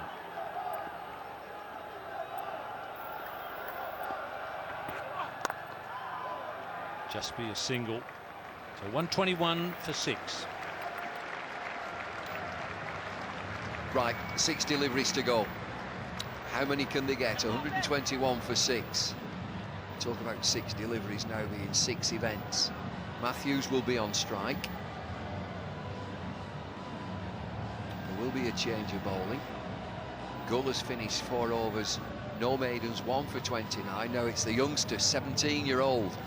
Mohammed Amir comes back into the attack for his final over.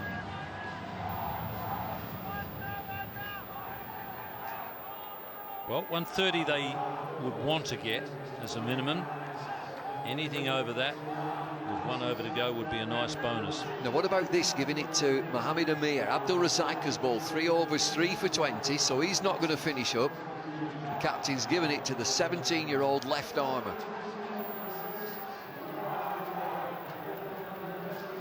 Yeah, I think they feel that at the end of the innings, Abdul Razak is way too hittable. But this young man, he's been very, very good. He got the first wicket, and what a good over that first over was. Really rattled Dilshan and eventually got him out. He's been a big find for Pakistan.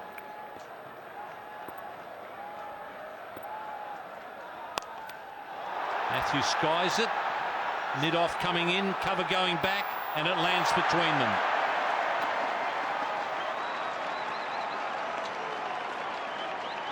Yunis Khan at extra cover with a desperate run. Would have been a wonderful catch. Always going away from him. Matthews gives himself room to hit over extra cover. They take 2. 123 for 6. There's no third man. That's the danger area. Left arm over the wicket. There it goes. Danger area. Ian Chappell, or Ian Chappell even, called it, and if you get anything like wide, you're going for 4 down there. They've seen it. Angelo Matthews moving away to the legs, to anywhere he wants in the third man region. Both fielders just stand and watch it. Now the man goes back. So they've got the fine third man in position. In fact, they're going the other way now. They're going to have the short third man is fine. I think that's a bit of a mistake. And the deep guy is squarer. I think I'd be going the other way around.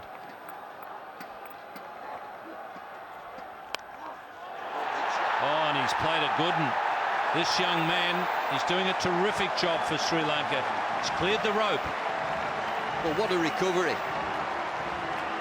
This partnership is being propelled now. It's 63 from 40 deliveries. Matthews, 32 from 22.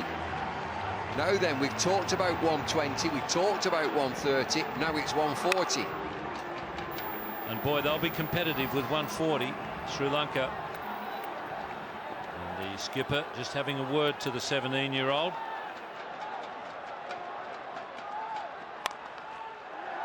Straight down the ground. Sangakkara got off the mark quickly. He's pushing for 2. And they're there. He's happy with the young man on strike. He's the hitter.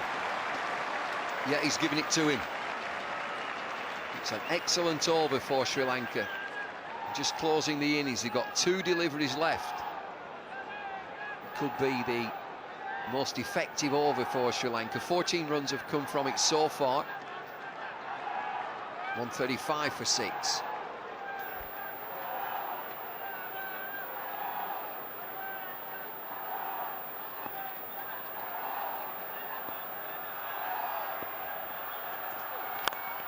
That's a good Yorker. Good comeback. So it's going to be the skipper on strike for the last one. And 140 is definitely on now with a boundary. Now then, left-handed batsman at the crease, so the field will change. Mohamed Amir just has to keep himself together. Young 17-year-old. They've had a terrific finish to this innings. They were 70 for 6 in the 13th over.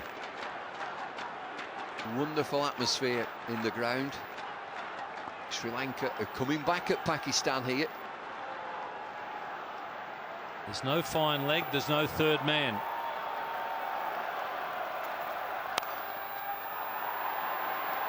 It'll be cut off, so they won't quite get the 140. But that's a pretty competitive score from Sri Lanka, and a marvellous fight back, headed by their skipper. Sangakkara playing a blinder in the final, 64 from 52, and Angelo Matthews, a real find for Sri Lanka, 35 from 24, 3 4s and 1 6. Partnership, 68 from 43. You never know, that might be the one that wins them the cup. Well, it gives them something to bowl at, and Sangakkara will feel job well done. Not out of the woods yet, just with 138 for 6. You'd feel that it's at least a 160, but with their attack, he's given them something to bowl at. Memorable at the end of the innings.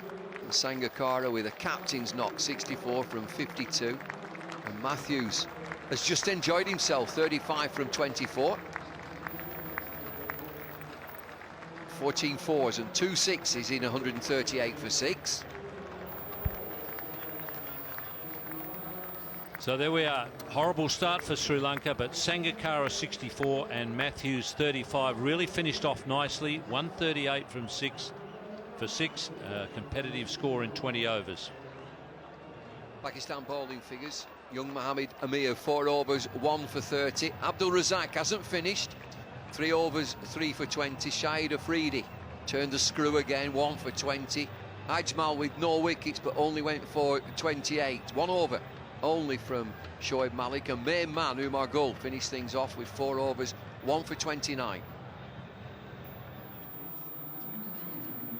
Bright sunshine greets the opening batsmen here at Lord's as we enter the second half of this ICC 2020-2009 final. What a game, what a prospect we have in store. Sri Lanka recovering from 70 odd for 6 to post a competitive total 138, so Pakistan need 139 to win. Sri Lanka thankful to their captain Sangakkara for a half-century that at least gave them something to work with. And they don't need a second invitation with their 4Ms, not just 3, 4. Malinga, Mendes, Murley and Matthews. Last time these two teams met here at Lord's in this competition, Sri Lanka defended 150. Something less than that now. Cameron Akmal has had a very good tournament here as keeper and opening batsman. An impactful tournament, so to speak. Shazib Hassan, aged 19, has had a couple of, I suppose, quick starts. Can the occasion get to 1 or 2? Angelo Matthews played his hand in that partnership with Sangakkara that gave Sri Lanka that competitive total. First ball. 3 wickets in that first over against the West Indies that broke their back. Matthews, David Lloyd will be thinking there might just be a little bit in this service to wobble the ball about. I think it's going to be a fabulous game. It's set up brilliantly by that partnership. And Sangakkara played out of his boots alongside Angelo Matthews. Matthews now with the ball, and he's got a slip in position. .68 in 43, that partnership that David Lloyd is talking about. I wonder if he can do this again. This is what he did against the West Indies. 3 wickets in an over. All played on as well. It was unbelievable. Thank you, Bumble. We've had enough of that now. Thank you. Let's move on. Just touched a nerve there. Moving on quickly. Oh, beautiful timing out of the coaching manual there for Cameron Akmal. Right in the slot. Don't think there was much swing. And pierced the offside field. Well, just watch him thread this through. You can look at this offside field and think it's closed off. Get that mental picture. Know where the fielders aren't. Great shot.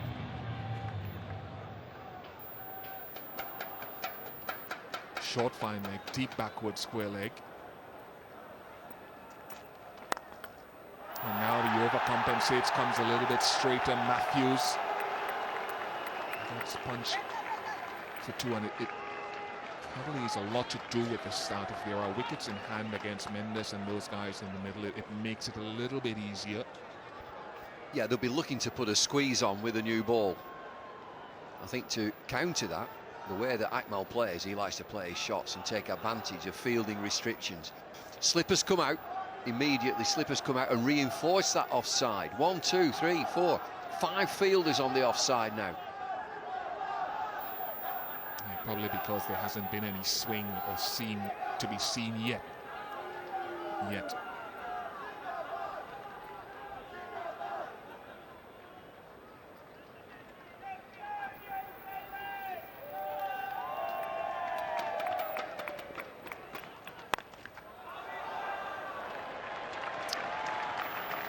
So he's in good form, Cameron Akmal. This is against South Africa in the semi-final. Plays some super shots, disturbed South Africa. That's a beauty through extra cover. He's only a little lad, but look at that for a 6. Massive shot.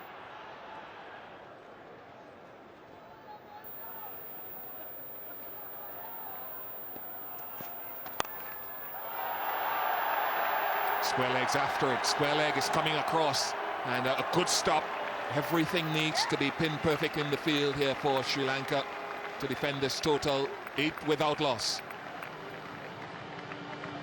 You just know the way that he will play, Cameron Akmal. He's in there, he's got a role for his team, and that's to hit the ball, take advantage of the first 6 overs. He is an accomplished wicket-keeper batsman. He's not just in there as a slogger, he's a proper player. So Pakistan have got to chase down 139 to win with that lineup.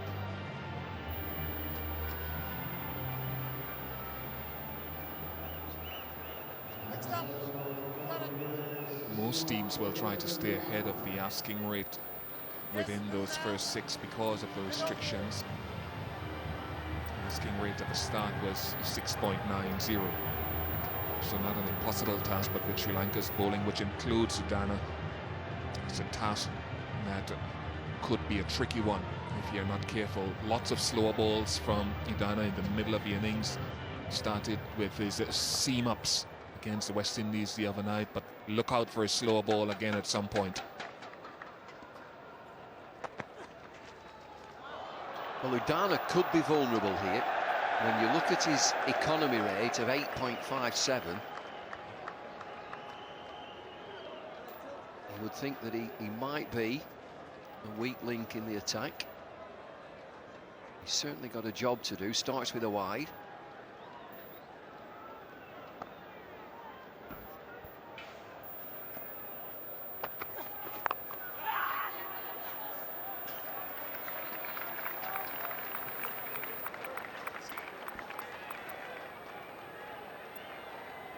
What have we got here embodied in Shazib? What has this tournament been like? It's not been a sparkling tournament. 1 or 2 aggressive starts, but nothing big. Just 58 runs. And that's reflected with the field. The slip in again. Respect for Cameron Akmal, and they're looking to get Shazib out.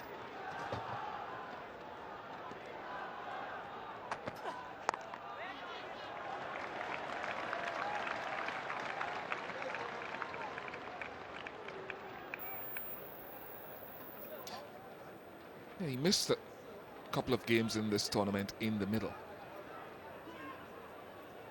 Udana, I think he was left out against Ireland. I think he was struggling a little bit with his direction with his slow balls earlier, bowled a few wides, and then came back just before the semi-final and bowled brilliantly.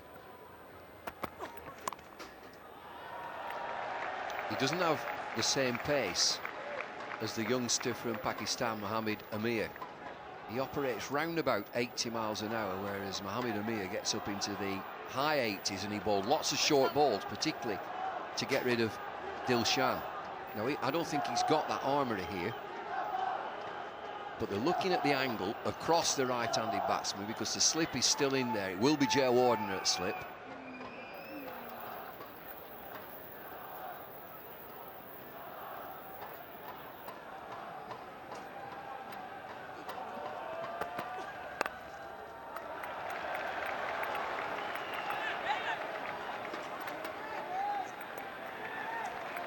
Never forget, last October, I think it was, these two teams met in a triangular T20 final in King City, Canada. Sri Lanka came out winners, but there was some needle in it. It was a bit far away in terms of importance of a tournament, but I remember Umar Gul getting tied up in a couple of slanging matches with 1 or 2 Sri Lankans, so there's a lot riding, not only because of that, but because this is the final of the World T20. Long way from home too, in Canada.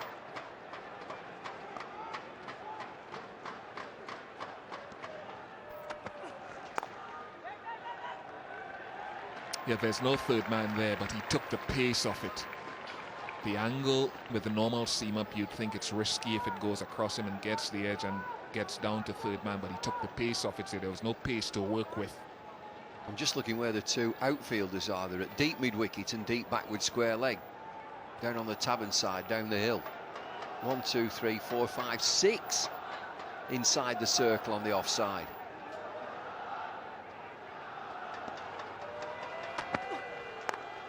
Pace off the ball again.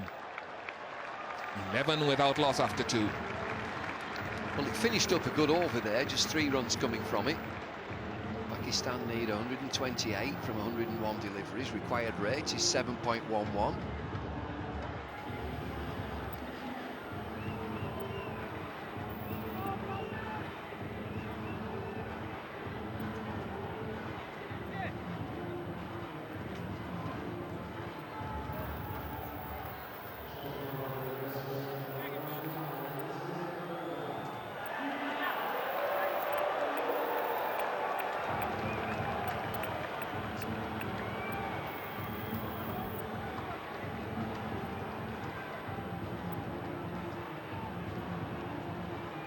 One over for Matthews. He's out of the attack, and Lasset Malinga, joint leading wicket taker before this match in the tournament. Umar Gul has gone to front with that 13 wickets now. Not sure how often in this T20 tournament that Malinga has bowled this early. Not often. He has been called upon here to try to get a breakthrough, try to create an impact here with this new ball. And no slip. A change of plan by Sangakkara to get Matthews out of the attack. You could say here's his main man, pace bowler.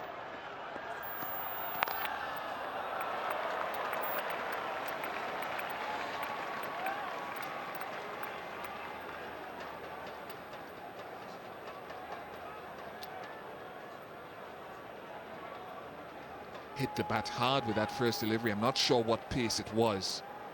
We often talk of his Yorker and his slow delivery, but the genuine pace that he can get, and his short ball is so sharp you cannot peep onto the front foot to try to cover your bases. You'll smell it.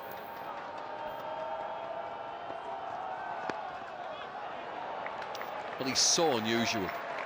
There are so many emails come in about the action, and it must be disconcerting that it's so slingy, but it's quick. And he's just a short chap. He's not very tall. But watch out for that slow delivery. It's a real trump card for Sri Lanka. Here's the action again.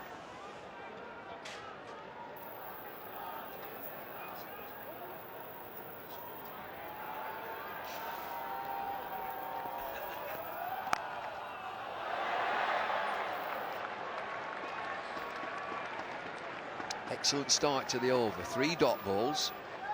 Malinga comes into the attack. He will be a handful. I wonder if we're going to see Jayasuriya with a ball in his hand. You usually do.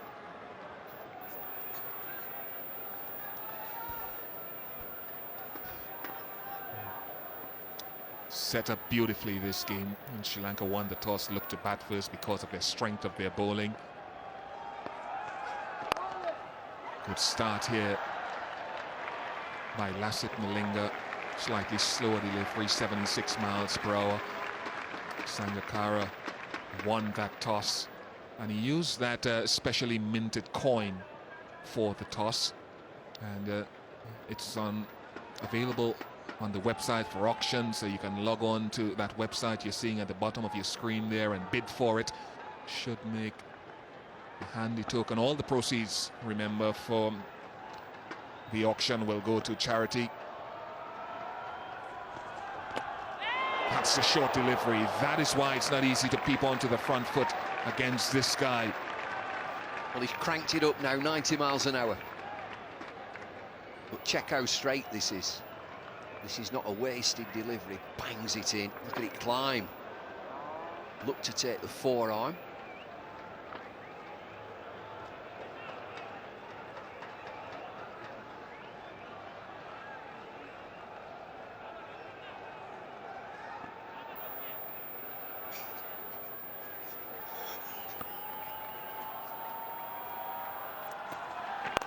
Oh, he sets it up nicely, doesn't he? He sets up that slow ball with the short one. 12 without loss. Excellent start from Malinga. 3 overs have been bowled. It's just 12 without loss. They'll probe away and look for the wicket, but keep it quiet also. That's the bouncer. Look at the climb. Oh, you get all sorts from Malinga. Just look at this slowy. Full toss, very straight. Always straight.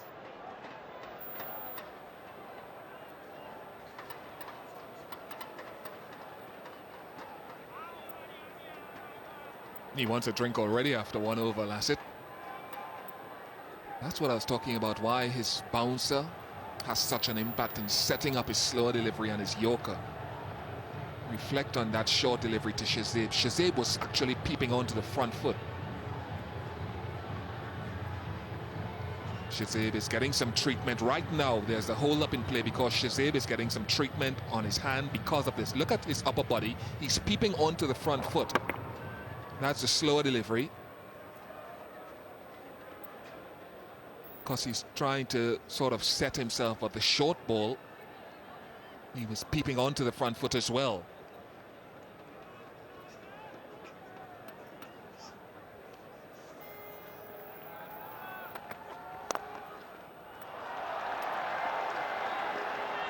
Should be 2 here.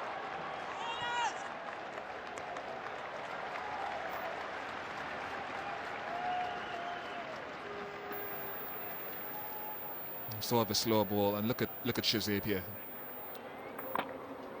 He's barely picked it up, really. He's beaten him for pace, and then the slow delivery came exactly behind that. So he knows how to set up an over. Important for any young bowler. It's not just full variation. You have to set it up.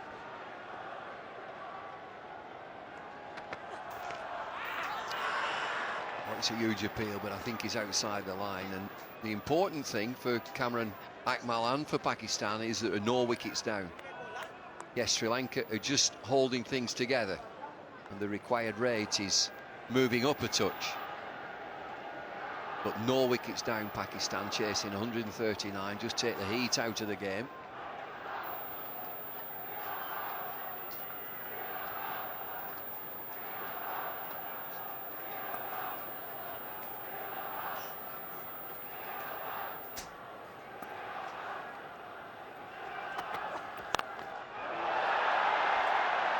It's high.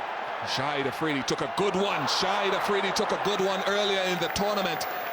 Matthews is a very good fielder, and it would have needed something spectacular. It was always going away from him, but look at the commitment to it. Well, he's very close to this. I didn't give him a price as soon as it went in the air. Matthews charges back. Eye on the ball, it's high, dives, misses it. He's nearly there. We've seen him in this competition, so acrobatic.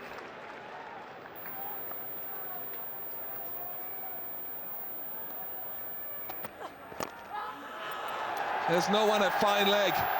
There's no one anywhere near to it. And it's a little bit lucky for Shazib, but it's 4 off the inside edge.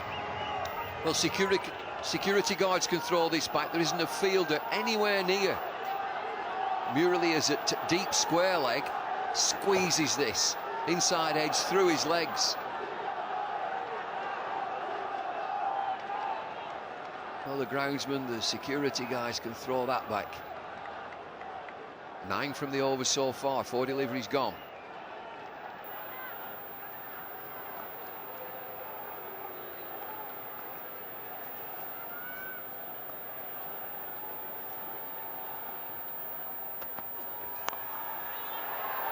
Again, pace taken off the ball. It wasn't intended to go that square. He got away with it, even if he was beaten by lack of pace. Well, we've seen Sri Lanka change the plans with Malinga into the attack early. I just wonder whether they will be fretting right now because they haven't taken a wicket in these first 4 overs.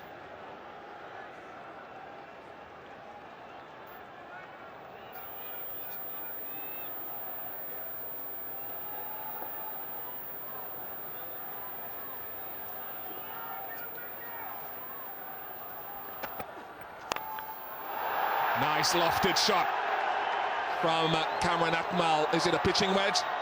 No. He does have enough on it to get for 4. 26 without loss after 4. Akmal again. If he gets a slow delivery and it's anywhere near him, he's got to bash it down the ground. He's moved on to 17 from 14 deliveries. Mid-on and mid-off, inside the circle. Gets good height on it. Desperate chase for the fielders. But it's another boundary.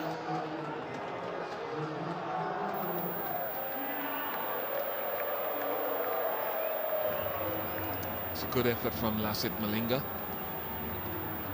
They're all in vain. And the refreshing thing for Malinga is that he doesn't have to now rush from the boundary at the pavilion end to come to bowl here from the nursery end, because Murali has the ball. Changing things around here, Sangakkara, because he recognises 139, which is the target. It's not as much as he would have anticipated, but still something to work with. Great tournament for Murali, great economy rate in this tournament, if not as many wickets as 4 or 5 others.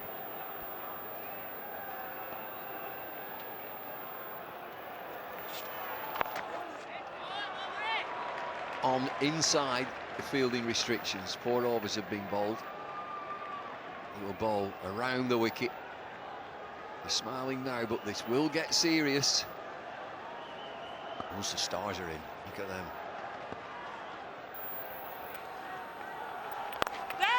Catch, it's a cry, but it falls short.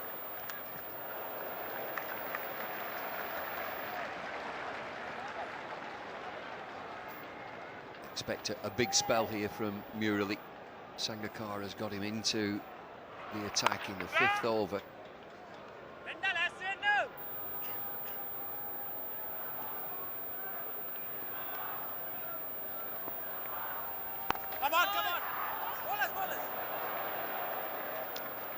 Haven't been able to get ahead of the rate. They're just going along at 6 and over. The asking rate now is 7.23. So even within the restrictive overs, Pakistan haven't been able to get ahead of the rate. They've got all the wickets intact, mind you.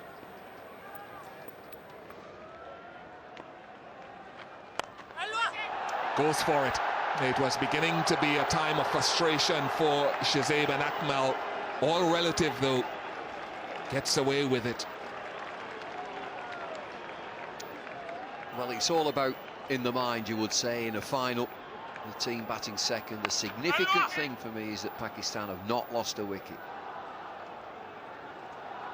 Required rate has just increased to 7.17 from its original 6.95.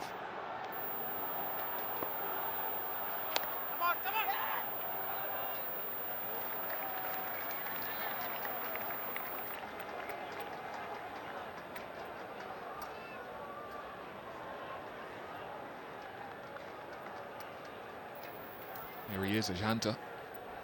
He'll be warming his fingers, he'll be flexing that right hand. They're going for a quick one. Just 4 off the over, 30 without loss. So just going along at 6 and over. Required rate is comfortable for Pakistan, just 7.27. But no wickets down, so Sri Lanka have got to make some running here. They've changed the ball often.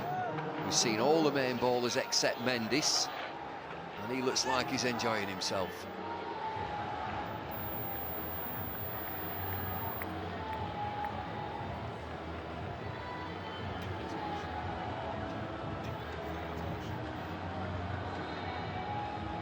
Neck and neck, you would say. 109 required from 90 deliveries for Pakistan. Well, this is exciting stuff. The ground looks a picture. Bowling keeps being changed, looking for a wicket. Sri Lanka, we're going to have a change in the commentary box. Harsha Bhogle and Nasser Hussain. Thanks, Bumble. Neck and neck, nothing between the sides at this stage. Sri Lanka were 31 for 3, so run-wise, it's pretty close. They're just losing those early wickets. Spin at both ends. Really at the nursery end, Mendes at the pavilion end.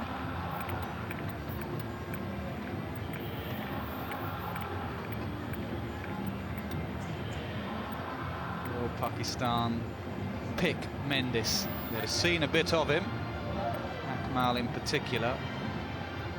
Seed wouldn't have seen a lot of him.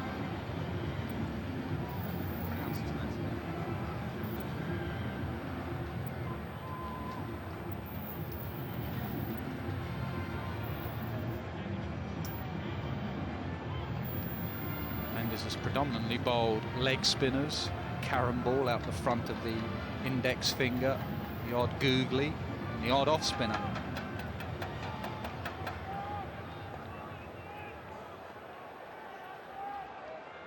It's a big phase in the match, this.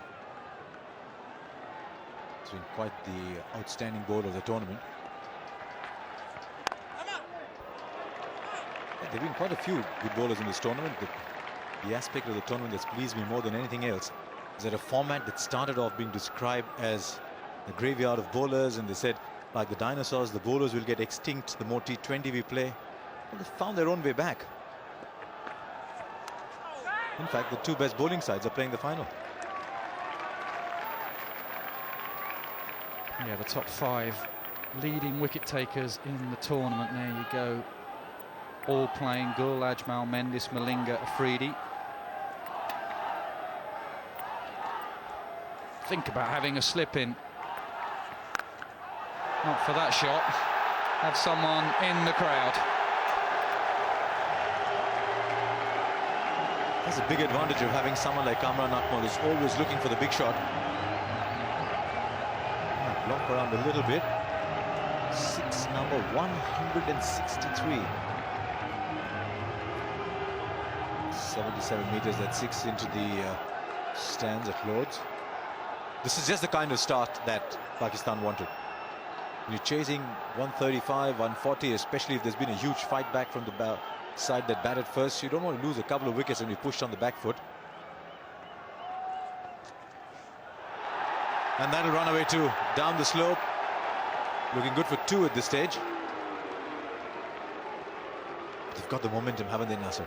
They didn't want to be some 5 for 2 in 2 overs. No, you're right, especially after those last 5 overs in the Sri Lankan innings. There's the 6. Akmal's nailed it, the slog sweep. That'll ease the nerves, the pressure of a run chase in a final, especially when you lost the last one. Need boundaries to ease the pressure. That's why I'd like to see a slip in, because with the slope coming in, you could just tickle one past Sangakkara. It's interesting, he's either bowled the ball that goes straight through, or he's bowled the little leg break that he bowls. He's hardly ever bowled the off break. He's bowled the odd wrong un, he's spotted the wrong un. It's probably his version of the off break anyway, but he used to bowl a very good off break too.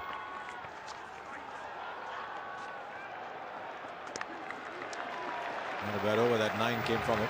39 for no loss after 6. So that's the end of the power play. First time in the tournament Pakistan have not lost a wicket in the first power play. Shows their improvement throughout the tournament. Akmal has been the main man, 29 of 24.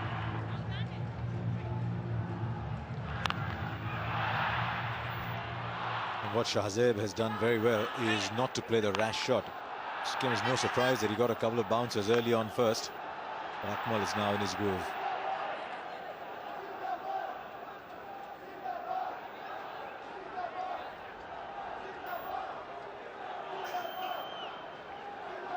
That's the difference between the two sides. Sri Lanka had made only 5 runs less, but the heart had been ripped out of their batting by then. 34 for 4. But I'm not sure they'd be delighted with the score, but they'd be delighted with their fight back. 138, they made 59 of the last 5. Just wondering if there was a move there. Thought I saw Afridi sat next to the captain, Yunus, and he was just promoted up to the front of the bench. Maybe Afridi will come in, yeah, maybe. Maybe he's gone back. Maybe he's just checking out the view. I wouldn't be surprised at all if he comes in next.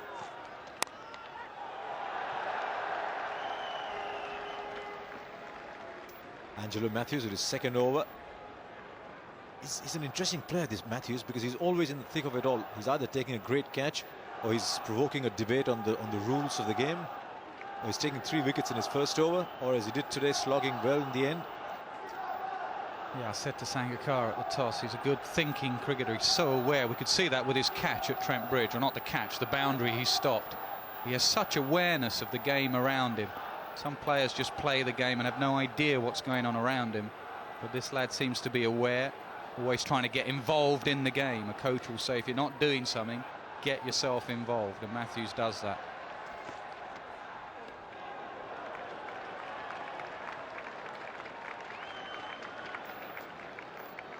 I suspect Shahzeb Hassan's normal attitude is to go for the ball.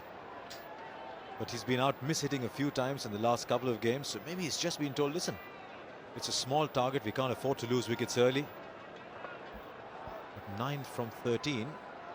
Caulfield is inside the circle, there is no fine leg, as you can see there. Even square leg is in front of square. And long off and long on. Gee, what's the world coming to? No one's going around to help him because there's no one around the bat anyway. Wouldn't happen as if you're playing the subcontinent, there'd be 4 people around you jumping up straight away. I'm not sure anyone would be doing your lace up for you. Maybe tying them together. Oh, has that gone out of the game?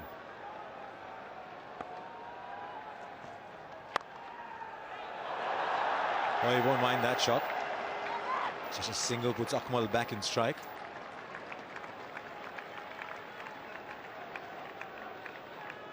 Matthews has to be careful with the slope. Often bowling at the nursery end. Drag the ball wider, it goes down the slope. Have to bowl a lot straighter. Akmal will thrive on any width. He's very strong over extra cover and backward point. There is the slope. From right to left, as you can see. He's backed himself to play that shot. He would have been kicking himself if it had gone to the fielder, but he backed himself to clear it and cleared it in style. This is now turning out to be a match-winning opening partnership. Well, I picked up Akmal's bat this morning. It is a massive bit of wood. It has thick edges on it. I'm not sure if this was anywhere near the edge. It was outside off stump, and he backed himself to go leg side with the slog sweep. That is superb batting.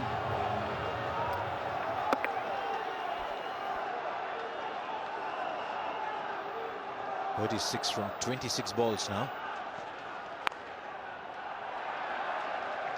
They've dominated the early overs of this game, which so often set the trend. The bowlers with the ball in the first 6, then the batsmen already in the first 7. Sri Lanka won the last 5 overs. Pakistan don't want to go that far. 7 sixes, already 2 today.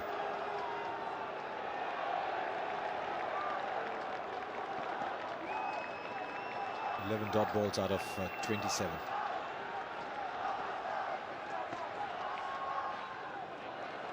.48 for no loss from 7.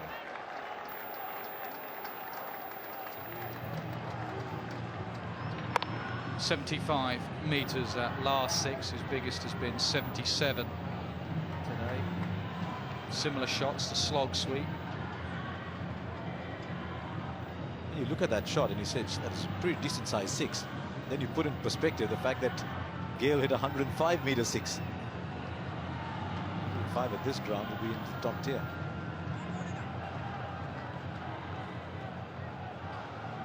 .105 meters. Peterson hit a big one too. 104.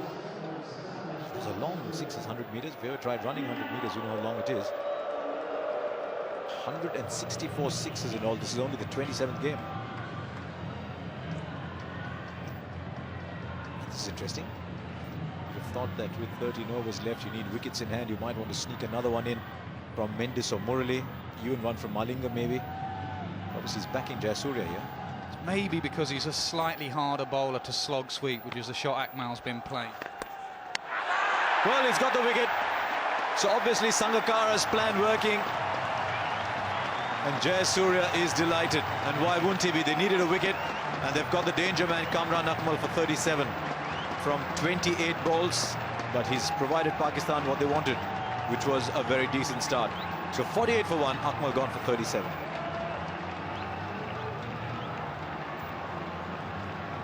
Realising that Jayasuriya is harder to slog sweep because of that low arm, he skids on. So he went down the pitch and it just drifted in from that low arm angle. Great work from Sangakkara. The veteran didn't get many with the bat, but he's performing with the ball.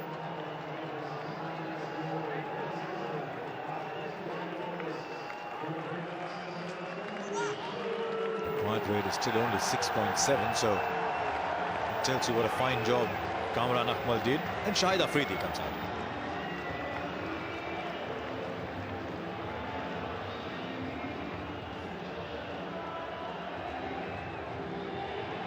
Soon after the journey to the back bench, didn't quite draw the conclusion we thought it would as a backbencher.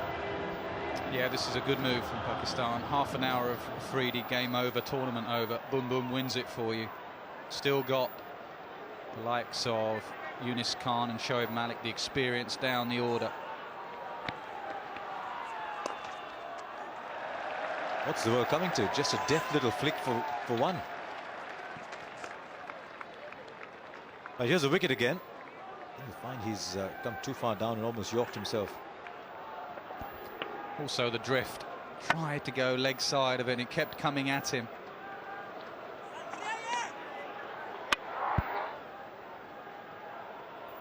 Right, what does young Shahzeb do? He's watched the action most of the while. He's had 15 balls to Akmal's 28. He's only made 10.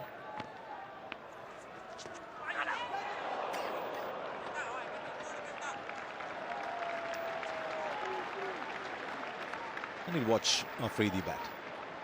It's not a bad role to do, is it? Stand at the non-striker's end. Afridi's got to give himself some time. Whoever you are, you never know with this lad, boom boom, but whoever you are, just a couple of deliveries, give yourself a chance.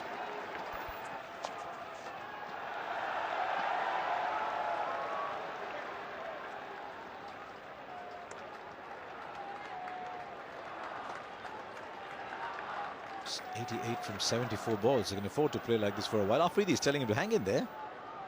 Yeah, I wouldn't overdo it though. Harsha, they're ahead of the rate. They've got to stay ahead of the rate. In a final, I wouldn't leave too many. I wouldn't be blocking too many like that, young man. Stay ahead of the rate. Malinga in the last 2 or 3 overs. Murali, Mendes. Take the runs now. Don't leave it till the last 3 or 4 overs.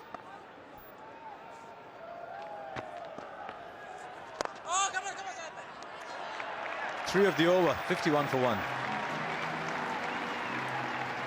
So why is Afridi being moved up to number 3? This is him in the semi-final.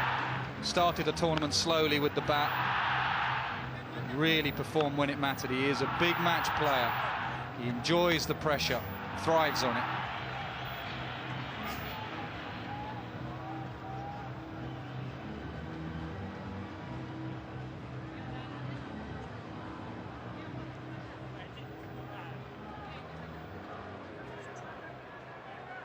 Average of 24.8, excellent strike rate.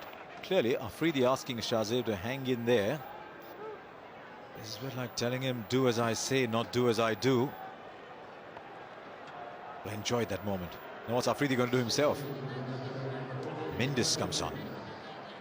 And there's a slip. Nasser like that.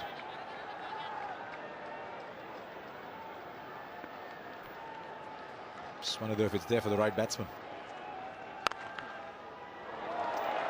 It's going to be difficult off Mendes, but we've seen there Hassan's stats, 10 off 18 deliveries. I know what you're saying, Harsha, and I know what Afridi's saying, just take the runs, but this is Sri Lanka. You cannot afford to be trying to slog Mendes at the end. So this lad can't just go into block mode. He's got to play some shots himself. Whether he does block or no, it's quite interesting in seeing Afridi asking somebody to block. Oh, beautiful ball. Again, the one that left the right-hander. I think he's all right. Never know. Watch for the back foot.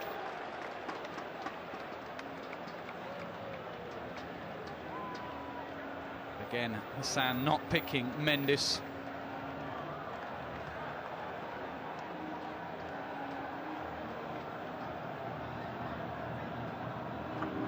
Dragged that foot. Did he lift it? Does go up in the air slightly, does come back down. Very difficult one for the third umpire. At what stage is it up in the air? Just there. Probably going to have to go to the stump camera. Very difficult. Sangakkara's done here is he's taken the wheels off in that very little time that there was. Couldn't have been up there for more than a fraction of a second. Does it actually go up or does it just slide it back? Shadow of the bail there, you can see. I think he's going to be okay. Third umpire, Steve Davis, agrees. So does everyone in Lahore and Karachi. 52 for one, asking rate 7.5 and over now. I wonder if you just play him as a leg break bowler now, but he just slipped the odd one straight through.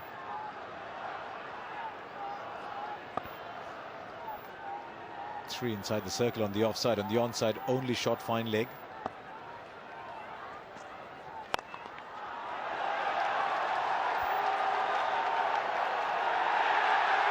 Pull back in for a couple. Or did it go all the way? It went all the way. That's more like it. San realizing he can't just push and prod. Got to play the big shot. He's got to back himself. Play him as a leg spinner. Hit down the ground as a leg spinner. If you get done by the off spinner that's going up the slope, bad luck. But really back yourself. And that's excellent batting. He realized he needed a boundary and Pakistan needed a boundary.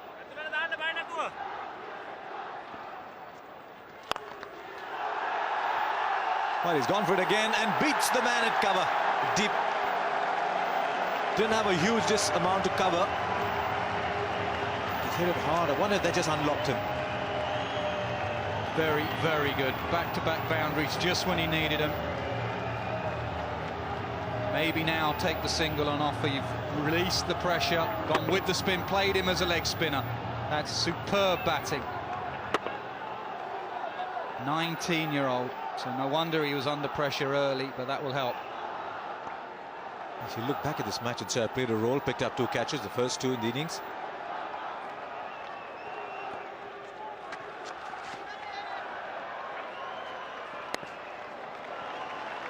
He's darted across for the single. I just have seemed in doubt early on, but made the distance very quickly.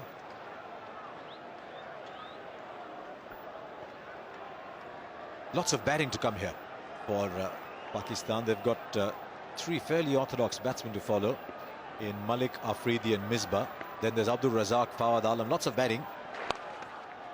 It's looking more and more like they're going to be celebrating this evening. That could be 2. Yes, it is. Shahzaib calls Afridi back. 12 of the over at 63 for 1. Just the over Pakistan needed. 12 from it. Afridi happy. Youngster happy. Good shot selection. 2 4s in the over, and then the running was good. Look at that. Just get ahead of that red graph. Stay ahead.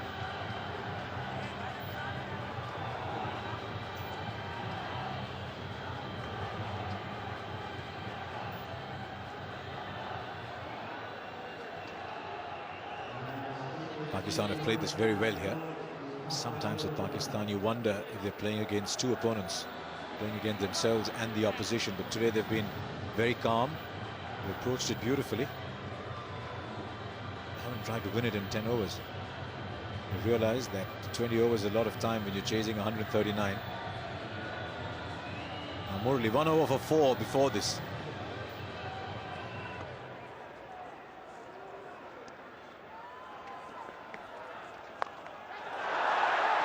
Straight to short fine leg and easily taken.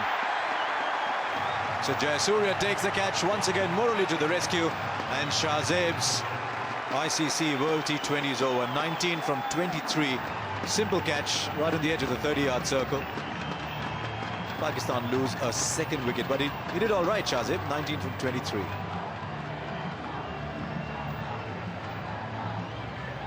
Asset for Sangakkara to have so many wicket takers. Mendes couldn't quite do it, so he goes to Murali, who's a completely different type of bowler. He gets bounced with his doosra. The bounce undid Hassan now, the top edge. Jayasuriya not dropping those.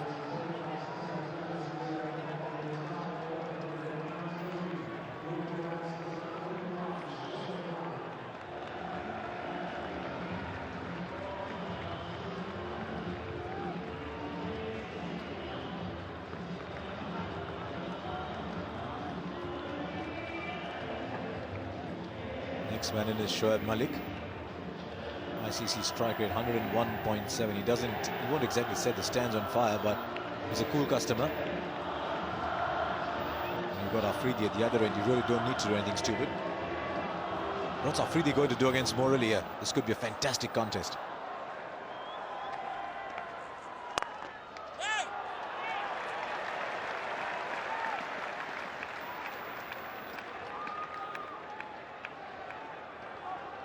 An earlier game at Lord's, Afridi came in and first ball had a slog at Murley and slogged it straight up in the air.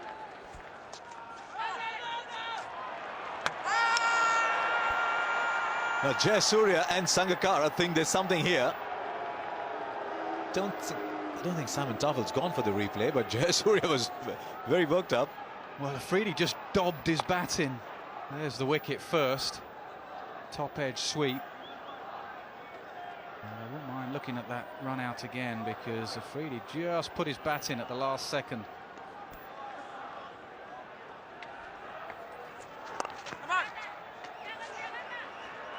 This time Jayasuriya had about 2 or 3 yards to run, so the single was on. It was played more slowly.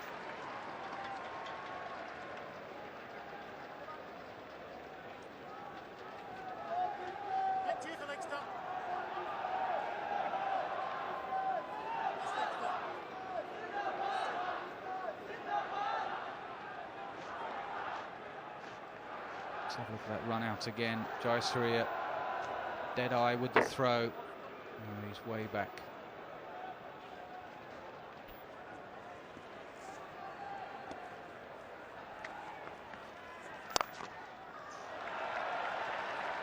Good batting this by Malik. Get of the mark. Nice little flick with the spin. He's a good player of spin bowling. Like they all are. Yunus Khan's a good player, so is Misbah.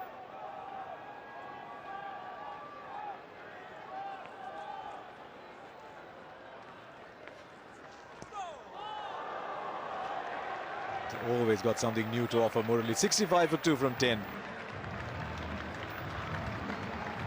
74 needed now from 60 balls. 8 wickets in hand. You've got to back Pakistan from here. Stranger things have happened in the game.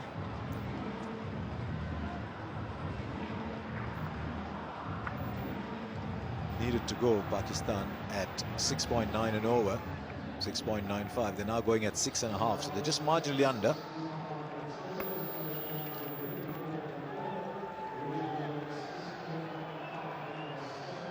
They're everywhere today. This is a huge crowd.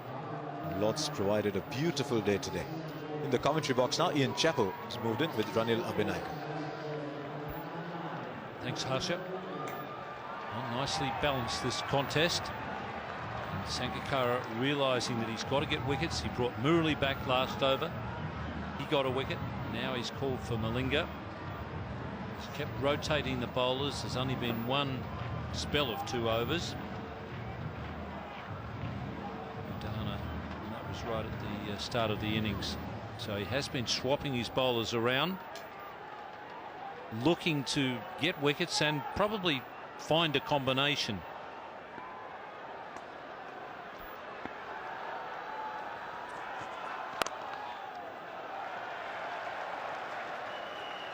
Just be a single.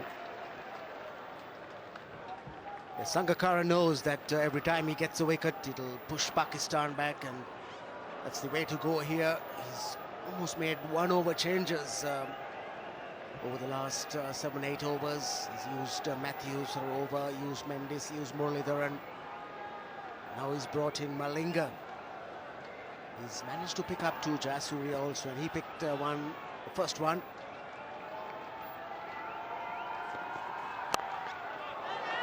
I think he's desperate to get rid of Afridi.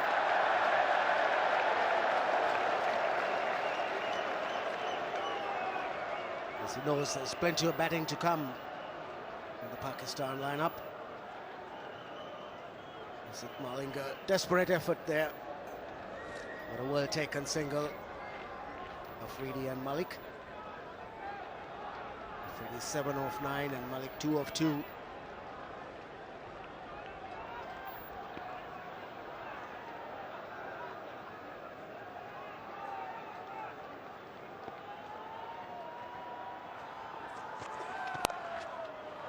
That's a lovely shot. Very calm player, showed Malik.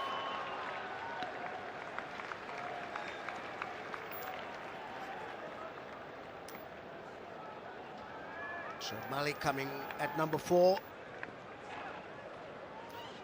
There they are, Yunus Khan, Misbah and Razak. They've all gone well in the tournament, well over 100 each one of them. That's their strike rate. And the all-rounders, Razak and Alam.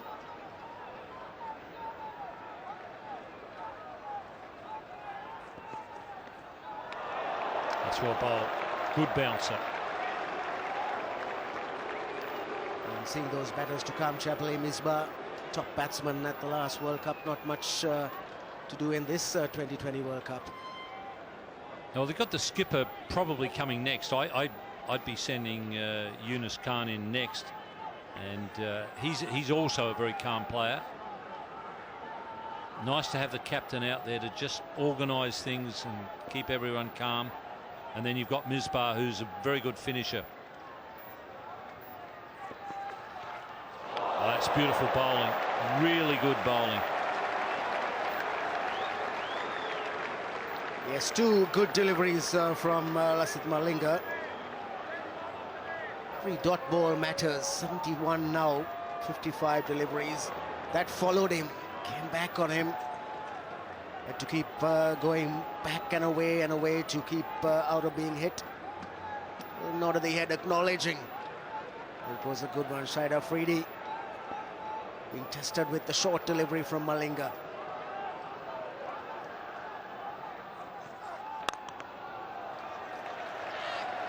You're looking for 2. Malik says no. So Afridi retains the strike. 69 for 2.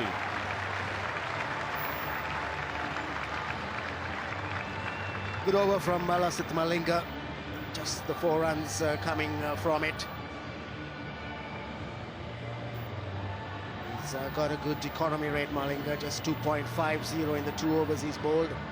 Sri Lanka 138 for 6 in their 20 overs. Having been 76 for 6. 69 for 2 off the 11 for Pakistan.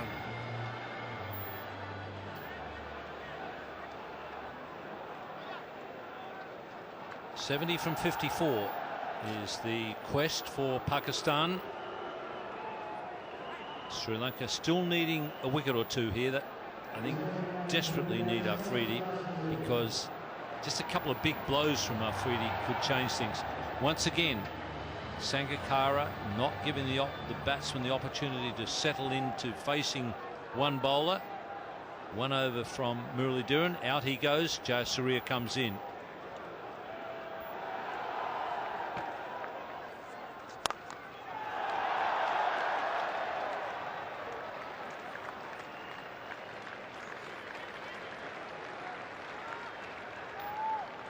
They wouldn't mind the singles.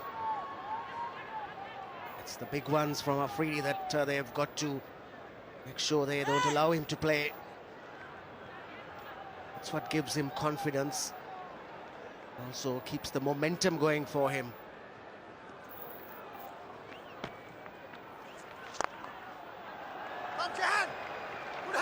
Likes to use his feet to the spinners.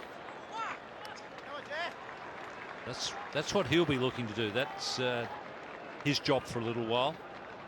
Just keep pushing the singles and let Afridi loose.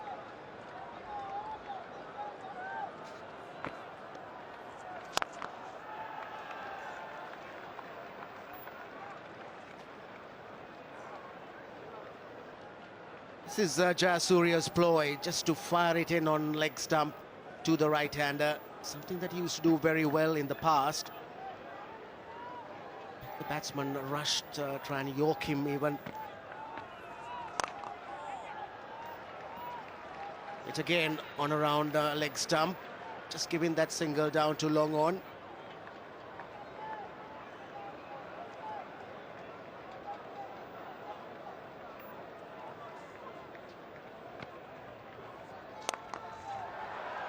Afridi's looking to whack him through the offside, but so far Jayasuriya has been relentless on that leg stump attack.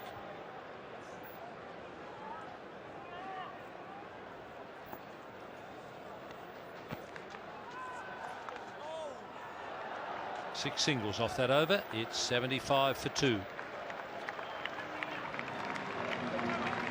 All 6 singles in that over coming on the leg side. Long on, mid-wicket, to deep square leg, and Akmal paid the penalty coming down the track. Again a drifting delivery, first one from Jayasuriya.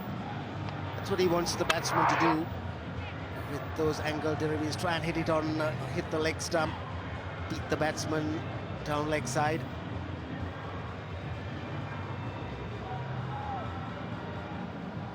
Almost a few glum faces there in the Pakistan dugout, but I don't think they've got anything to be glum about at the moment. 64 from 48 is what they require. So nothing to the boundary in the last 3 overs. Once again, Sangakkara changing the bowling. Looks like it's going to be Udana, who bowled the only 2-over spell in the innings so far. That was his first 2 overs, so that would have been overs 2 and 4. Since then, it's just been 1 over at a time, boys. Don't wear them out. Could be a crucial one. Will Afridi and Malik be able to cut loose? As we saw last 3 overs, not Sri Lankans not conceding a boundary.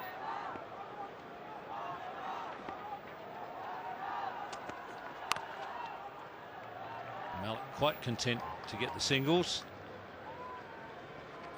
Hasn't been for the lack of trying in Afridi's case. He's been hitting the ball hard, but so far he's been picking out the fielders.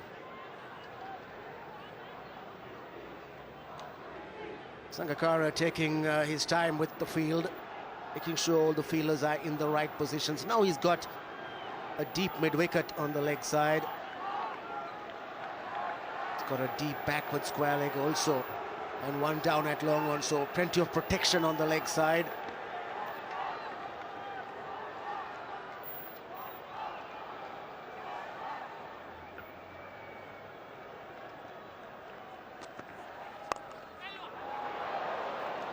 It's a slow one, and he's just scooped it to mid-on. Mid-on is right back on the rope, so an easy 2.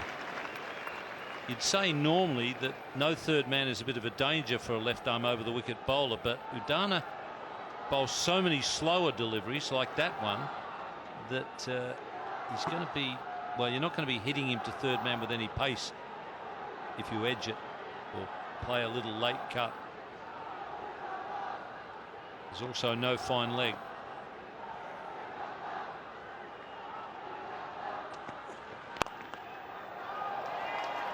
Should only get the single this time. No, Malik, very good running.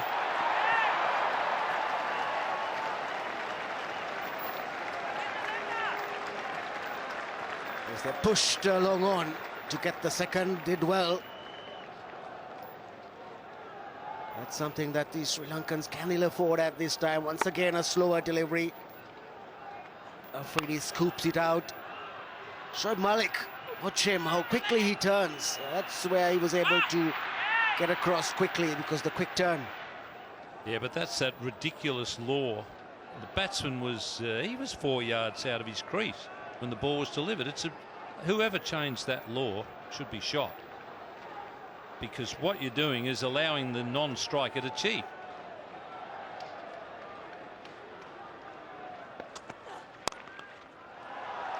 This time he's picked out the fielder, and they're just happy with the single. So far, much better over for the Pakistanis. 6 coming in for deliveries.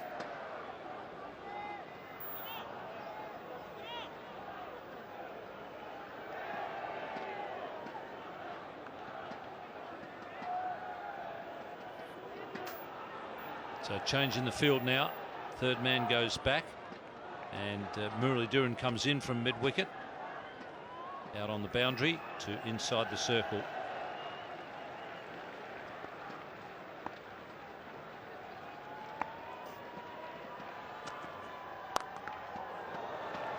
And he just reached that one.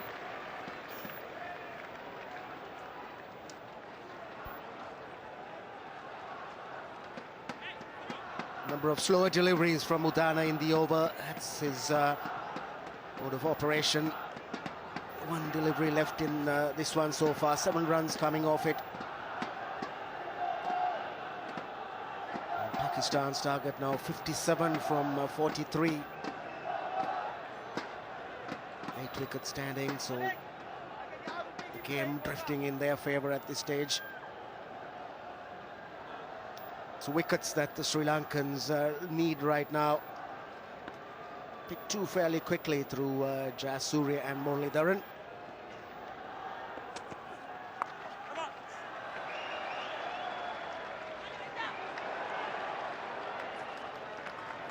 So it's 83 for 2.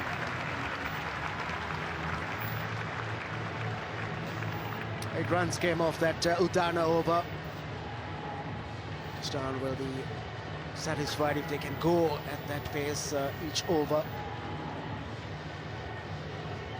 Required rate is 8 runs per over.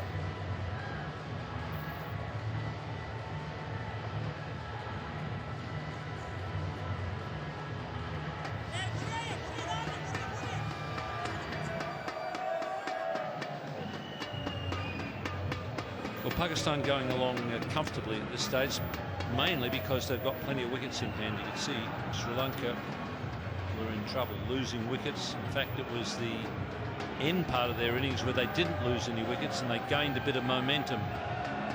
So by this stage, Sri Lanka had already lost their 6 wickets. That was what slowed them down early.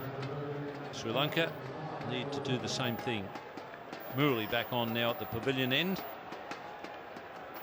Desperately searching for wickets, Sangakkara.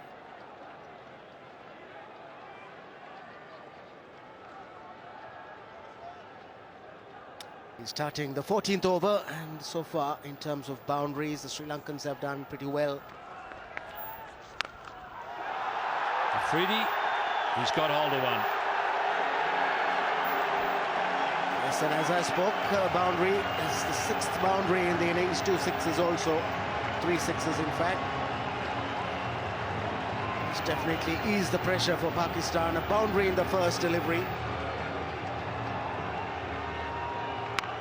Afridi picked that one up, pitched on around midland leg stump, and he hits it between mid-wicket and long on. Now he's smashed one through the covers. I think he's on a tear here. I think he's got ideas of finishing this off quickly. Yes, it's delighted the fans. Why not? 6 and 4 of 2 deliveries from Muralidharan. Came down the track, gave himself a bit of room to free the arms.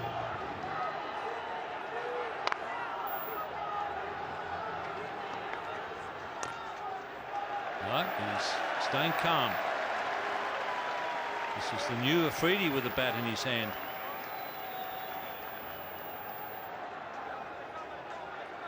Yes, he's satisfied with the 6 and the 4. Knows he's got the amount of runs required, more than that for the over. That's well placed by Shoaib Malik.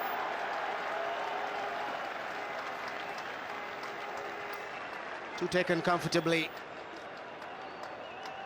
13 runs from the over, very good one so far for Pakistan.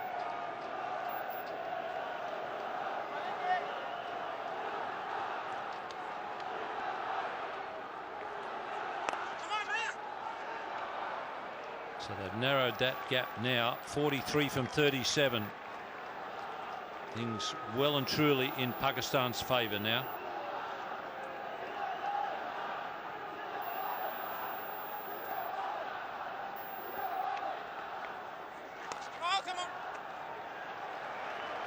It's 97 for 2. An even better over than for Pakistan. 14 coming off it. Pull the required rate back to 7 per over. Pitch playing well, no difficulties against the spinners. It's going to only help the Pakistanis in their chase for this target.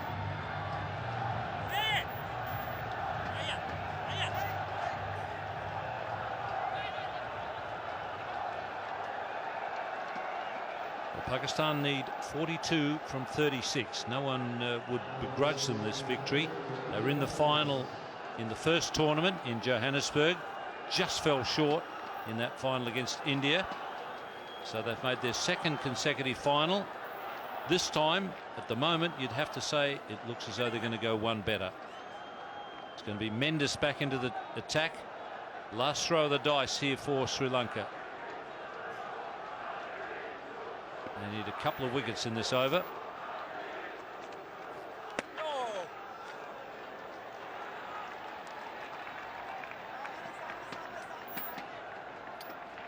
Pakistan on 97 for 2 comparatively. Sri Lanka 76 for 6.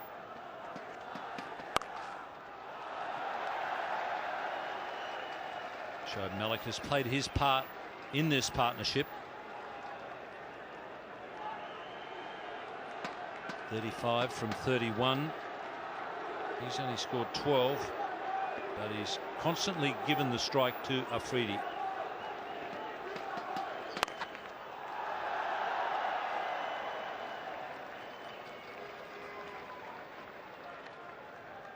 And this has pulled the last couple of balls short. He's hit a couple of sixes on the leg side. You can see he's got plenty of ones and twos. Oh, come on!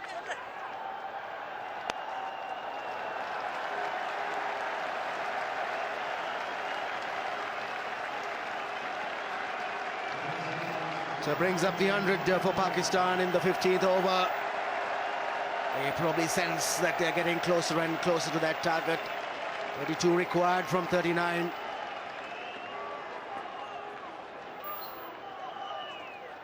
Oh, come on, Menda, Menda! Runs just coming comfortably from Mendes. They decided to attack Murali. That big over with Afridi hitting the 6 and the 4 has calmed things down quite nicely.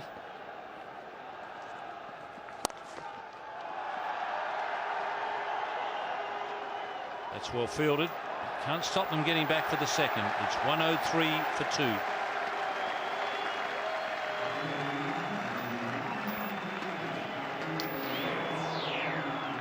Well, Afridi decided to attack Murali in his last over. A 6 and a 4.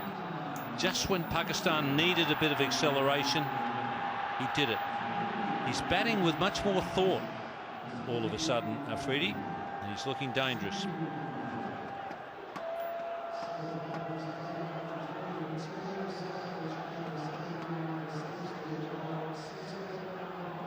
.36 from 30 balls. That's what Pakistan require. Appropriately, we've got Wasim Akram in the commentary box, and with him is David Lloyd.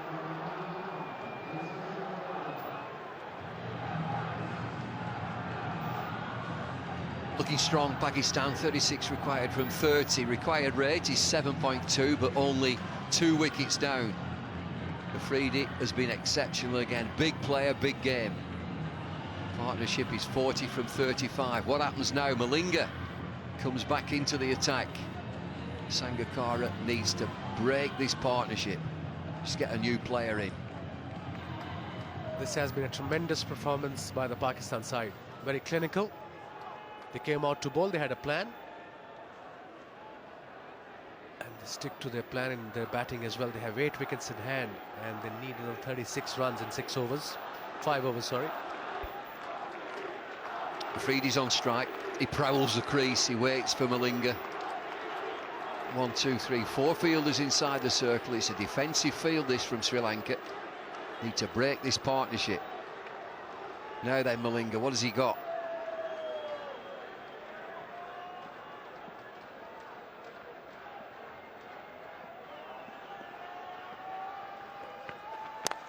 Starts with a full toss. It's whipped away into the leg side single. How do you feel? I'm feeling relaxed now. When Sri Lankan got 138, I was a bit panicky. It was in between score, but now I think they got the game in their grip. 35 required of 39. And Afridi again, Bumbo really showed that he's a big match player. There was a lot of criticism on his batting from last year and a half, but he came out at the right time with the right form. I think the critical thing was when Yunis Khan decided he bats 3. He was in the doldrums, he was down the order, didn't do anything.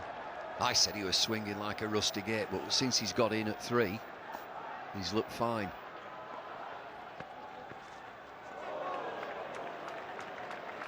What's it like in the crowd? It's been a great spectacle again all day.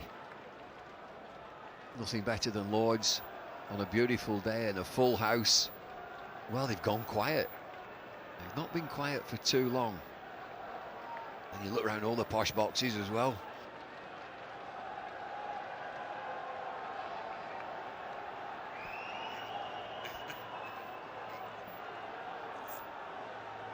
Yunus Khan, next man in, the captain of Pakistan side. Look at the crowd at the background, packed with green flags. Inside edge, they're probably going to rotate the strike. Good thinking. Shoaib Malik also played a nice little knock. He's on 16 of 17 deliveries, like Bumble just mentioned. He's rotating the strike, giving the strike to Shahid Afridi, who's in form, who's really hitting some good shots. Well, Sri Lanka, what are they going to do? They brought Malinga back, but there's just 4 inside the circle, and at this stage you'll look in their eyes. Do they look like they can win the game? They've got to completely turn this game around to win it. You just feel that they're not going to stop Pakistan from scoring runs, but if they just take 2 wickets, I think that's the mindset. Just take wickets, get a couple of wickets to cause some panic. Although the captain have been changing his bowlers every regular intervals, giving a couple of overs to Mendes, couple of to Malinga, couple to Muralidharan, just to get the breakthrough. But on the other hand, Pakistani batsmen are really playing well. Professionally they're playing, and they've got some, still 34 from 26, plenty of work to do. You can't get relaxed as yet. Yorker, he gets it in. They've been cool so far, Pakistan. But there's nothing better than a big player, a dangerous player. You look at Afridi and you'd always discuss him in a team meeting because he's dangerous. Now, if it produces in front of a crowd of, what, 20, 25,000, he would say that this is my stage.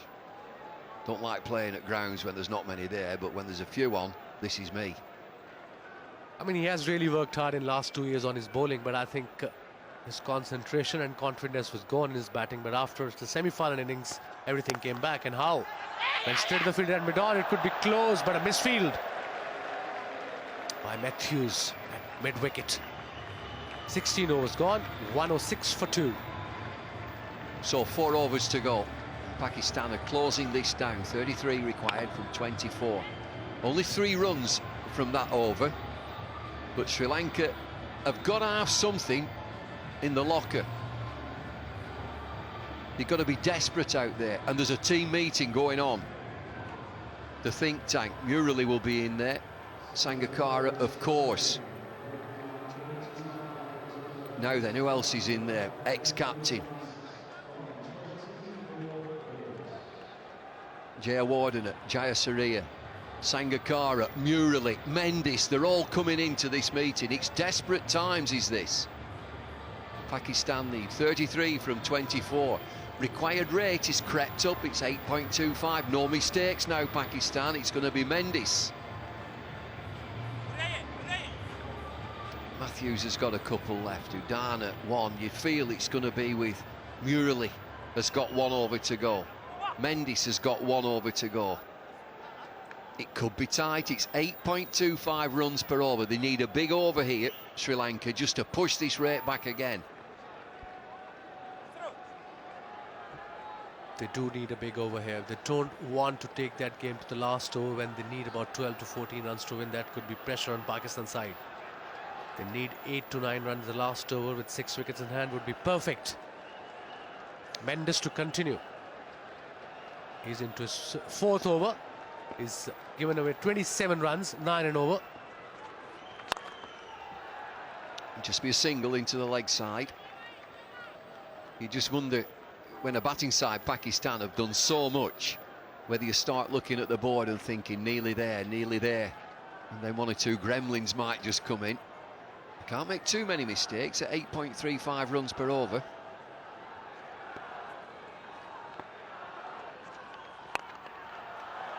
Just a single again, down to long off. Because after this, there are 3 over left. Mullit got one, Mendes got one, and Matthews probably, Udana probably. So they have 2 main bowlers, 2 overs left by them. 18 balls since the last boundary. Come on. This is beautifully bowled. Good Yorker. Yeah, just picking up singles. It's just pushing Pakistan back a touch. Yes, they're scoring off each delivery, but in every over now, they definitely need a boundary. Just take the pressure off a touch. Sri Lanka will still be wily out there in the field.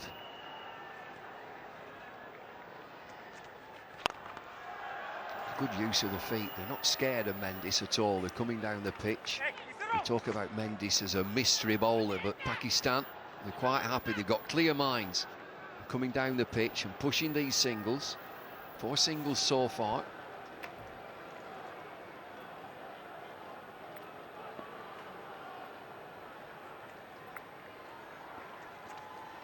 Afridi gives himself room. He bashes it, he thrashes it, but it's only a couple. You can sense that Afridi is saying, right, we're nearly there. Some big shots required. 27 from 19. This was a low full toss. This partnership 49 or 46. Steady one. Afridi mistimed it. There was a fielder there at mid-on. Dilshan cleared it nicely.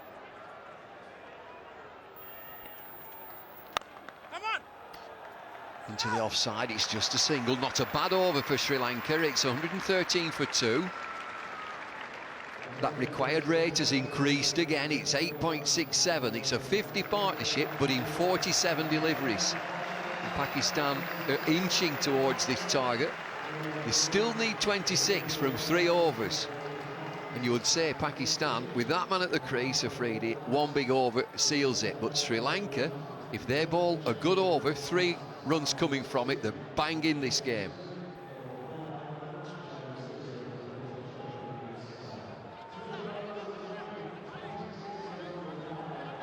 Yunus Khan looking anxious there. 26 from 3 overs.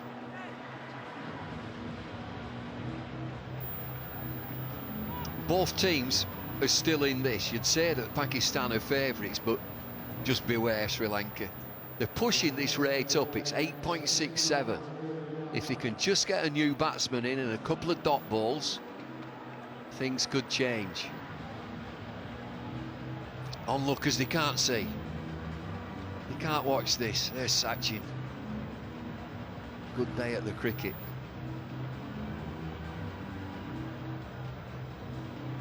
Delay as the helmet is removed from the ground. Sangakkara is playing safe. He's going to stand back. Change of bowling. Udana comes back into the attack. This might be the moment for Pakistan. It's a good Yorker to start. They should look for 2 here. Scramble through and get 2. One thing for sure, Shahid Afridi will have a go at this over at Udana. Very talented bowler, but inexperienced. Yeah, that's good for Pakistan. Next batsman ready, Abdul Razak as well. Misbah got padded up as well, and so the captain as well.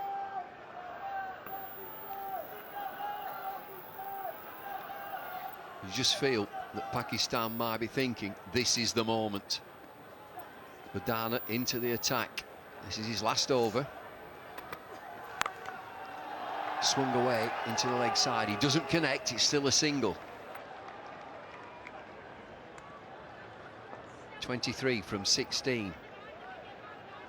Boundaries have just dried up. 6 4s and 3 6s in 116 for 2. With Udana's pace, there's a good field set by Sangakkara. Third man is up because Udana is not very quick. Mid-on is back, mid-wicket is back, square leg is back, fine leg is up. Oh, that's probably a wide. He's looking at it, and gives a wide.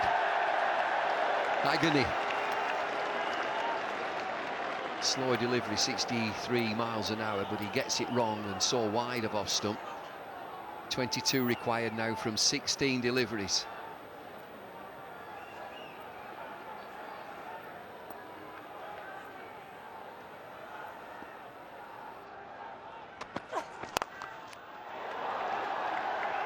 Very straight down the ground. They're looking for two. Hesitancy and decide just on a single. He could have got through for two. It was a real wayward throw. Mistimed. It's the change of pace Udana is good at. The 21 from 15 required. Rate has gone up a bit, 8.40. This was a quicker one. Watch out, Afridi on strike here. He prowls at the crease. He has a look round.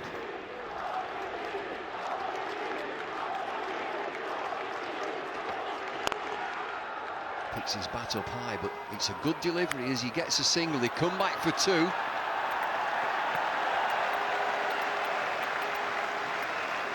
Can't afford these two, Sri Lanka. This was good running by Shoaib Malik. Afridi is looking slightly tired, and rightly so. It's a big game. He really bowled well. He's on 42 of 35. That could have been very, very close. He could have been gone. He was ambling at the end of the run. It's good over so far for Pakistan. 7 runs scored, 2 deliveries left.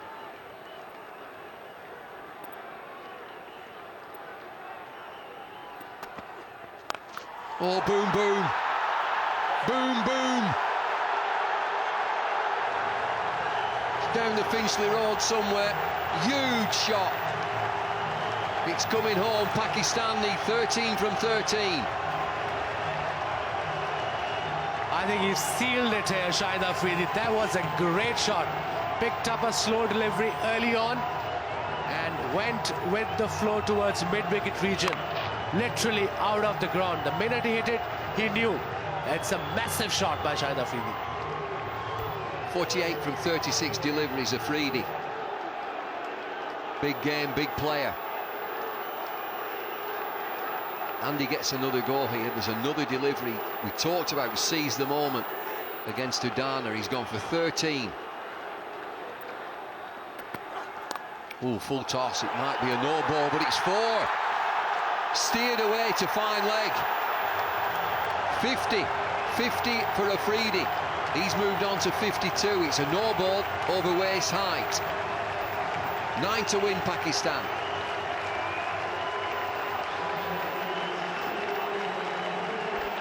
It was a quicker delivery. It was above waist high, so no ball called by the leg umpire Simon Toffel.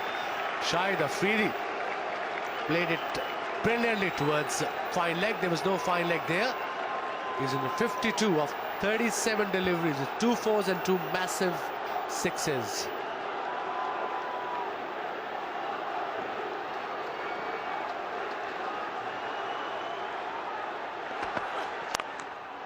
Good Yorker to finish the over.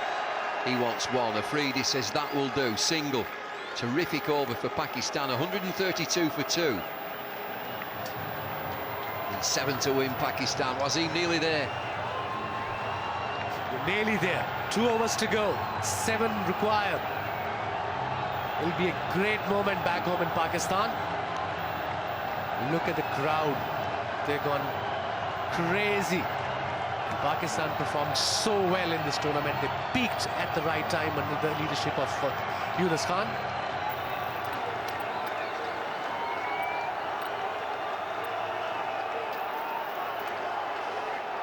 Well, they've been quiet for a little while, but they can sense that they're nearly there, Pakistan. Just tell us what it'll mean for people back home in Pakistan. It'll be a great moment for the whole nation. We're going through a lean patch, and I think this will gel us together once again and unite us together. Great performance by the Pakistan side. Malinga to continue. 2 overs to go. Well, it's desperate for Sri Lanka now. Pakistan have stepped on the gas. This partnership 69 from 54 between Afridi and Malik. Captain still sat on the bench. Razak still sat on the bench. It looks comfortable. Just 2 wickets down, but these can be nervy games. Sri Lanka limped along and played pretty well at the end of the innings, 138 for 6. Pakistan were 63 for 2, but what a partnership this has been. So Lasith Malinga, this is his last over.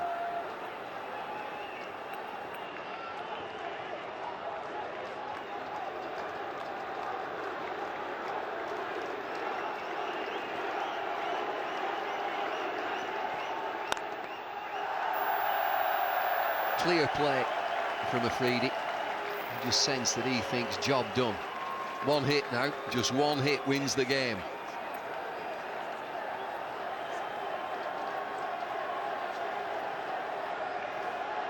Malinga has bowled pretty well here, and if you're a batsman waiting to come in, this is a nice time to come in. Needs 6 from 11 deliveries.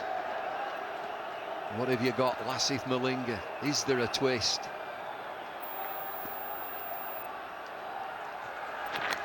Slow delivery. Worked away down the leg side. This runs away quickly for 4. And he's got a tickle on it. Inside edge. We're nearly there. Pakistan need 2 runs from 10 deliveries. 2 runs away to be crowned the world champions in T20. Slow delivery down leg side. Very comfortably played by Shoaib Malik. Very experienced player. He's on 23 of 21. A gem of an innings by Shoaib Malik as well, giving his support to Shahid Afridi. And the good news is we're going to do it all again next April. T20 ICC Championship again is out in the West Indies in April 2010. Everybody in, stopping this single.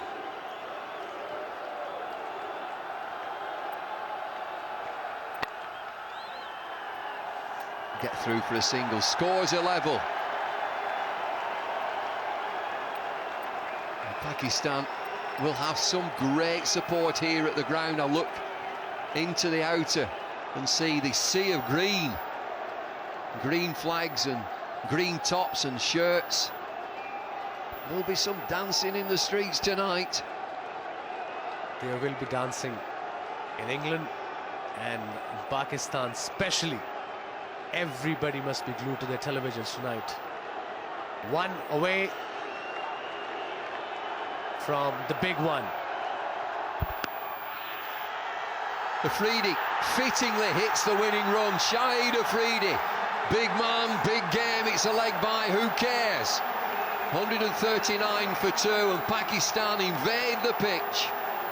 Handshakes all round. It's been a wonderful tournament, a fantastic tournament. And it's Pakistan, and yes, you might say fittingly, win this 2020 World Cup. They've overhauled Sri Lanka, and 2 super teams have been in the final. It's Pakistan, Wasim. What a great comeback by Pakistan side. They're all saying thank to their Allah. And of course, this victory, eventually Pakistan team will dedicate to the brave army of Pakistan. And look at the people there. Very cool performance under pressure by Pakistanis. Yunus Khan led from the front, and everybody responded at the right time. It's been an excellent performance, and it's played in a really good spirit. 2 real battling nations, Sri Lanka and Pakistan. And Sri Lanka, a proud nation, got themselves up to 138 for 6 at the end of the innings. Sangakkara played beautifully for them. But Pakistan have been strong in their batting effort. Afridi, you talk about big matches, you need big players, and he has batted at number 3, and he's shown what he's made of. 2 4s, 2 6s for Afridi in 54 from 40 deliveries. A partnership of 76 with Shoaib Malik. Malik scoring 24 from 22, former captain. They'll be absolutely thrilled with the trophy, with the tournament, with the manner in which they've played. And this will be a great tonic for the people of Pakistan. It's been a lovely day here at Lord's. Find yourself a vantage point anywhere, anybody's roof will do. And you can see these scenes in the crowd here at Lord's. And Sangakkara, as ever, will be gracious in defeat. His team have been excellent in this tournament, and both teams have played memorable cricket throughout the tournament. Always got to be a winner, there's always got to be a loser, and at this occasion Sri Lanka have just fallen short but played beautifully throughout the tournament. But it's Pakistan and it's their day. This is the first time I've seen Pakistan winning a big game without any pressure. They started off well, they got early wickets, they chased well, they had a good start. Everything went according to the plan. Great job by Pakistan cricket team. Well done, Yunus Khan and his colleagues. Well, great scenes here at Lord's as Pakistan have come through and won. Let's join Sanjay Manjrekar. Pakistan, Kamran Akmal and Shoaib. Kamran, brilliant day for you. The afternoon, the sun is burning and Pakistan winning this game. Bismillahirrahmanirrahim. First of all, thanks for Allah. It's a very big victory. I'm very happy. It's very congratulations for team and Pakistan. It's a lot of dua for Pakistan back home, family, people. I'm so happy, especially congratulations keeper and Shahid Afridi's great knock. Well, your knock at the top was very important. You know, you once again got a fly. You lost a couple of maybe good overs there, but just the form looked very good once again for you. Yeah, I'm trying best. Play positive. You know, it's a 140. This type of wicket is good total. Just I'm play positive. I'm play for national game. That's it. Well, Pakistani fans, Shoaib, would be relieved that you didn't make it a tense game. You know, you played very sensibly. Shahid Afridi, for a change, Shahid also was playing very sensibly. So in the end, an easy win. Yeah, I think it was a final game. It's always a pressure game, and when I was on my way for the batting, and I was keep thinking about that. I have to stay at the wicket till the 20th over, and I did it. And the way Shahid Bhai played, I think it was awesome inning, and credit goes to him. But did you tell him anything at all? Of course. What was it? I was keep asking him that please stay at the wicket. If you stay at the wicket, I also get some runs. So please stay at the wicket, and I'm sure we'll finish the game. And he listened everything, and after all, he's a great cricketer. Well, wonderful, Shoaib and Kamran. You can now go and enjoy the moments. So, two terrifically happy lads there. And Shoaib Malik still had his helmet on and saying, please, please stay at the wicket. They did stay at the wicket. And this is it. Malinga hits the pads and they scramble through. And Pakistan have come through. They've won the Cup, they've won the World Championship. They are the world champions of 2020 cricket. Afridi, boom, boom, Afridi does it again.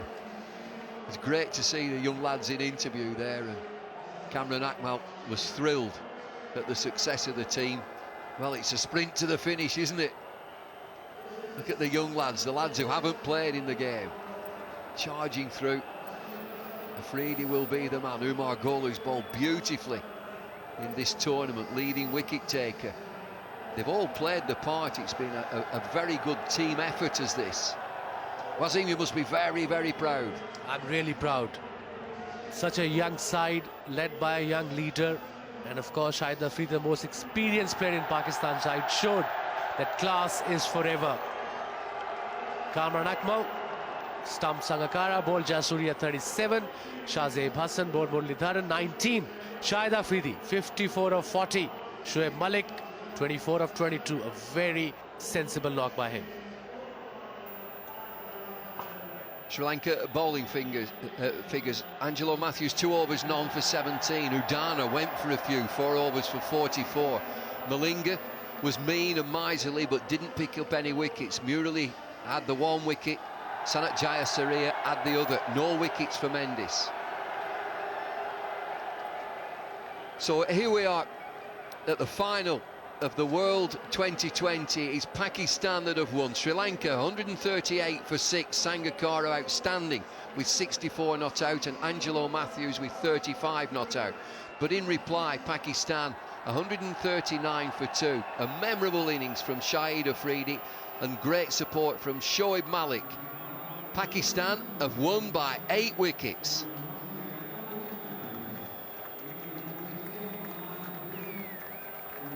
Well, we've had some terrific cricket today, and Pakistan have come through as champions, world champions of T20. We'll be away for a short break, but we'll be back with the presentation.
One of the greatest days in Pakistan's cricket history. If you're young, 14, 15, 16 years old in Pakistan today, memorize that page, because you'll remember this for many days to come. 138 for 6 and Pakistan 139 for 2. Then 8 balls left.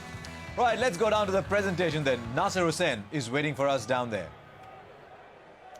Ladies and gentlemen, welcome to the final presentation of the second edition of the ICC World 2020. Just like in South Africa a couple of years ago, we've had a brilliant ending to an outstanding tournament. I'm joined up here on the stage by the presentation party, David Morgan, the president of the ICC, Giles Clark, the chairman of the ECB, Haroon Lorgat, the CEO of the ICC, David Collier, the CEO of ECB, Clive Lloyd, the chairman of the ICC Cricket Committee, and Derek Underwood, the president of MCC. First of all, I'd like to ask Haroon Lorgat to present tournament mementos to the match officials from today. If I could call up Chris Broad, please, the match referee. And then after him, Darryl Harper and Simon Taufel, the on-field umpires today. And Steve Davis and Billy Bowden, the third and fourth umpires.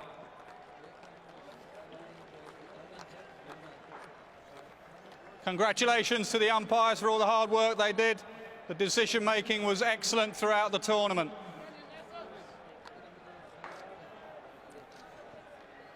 And now we come to this final. And the first award we give is to the player of the match. David Collier will present this award.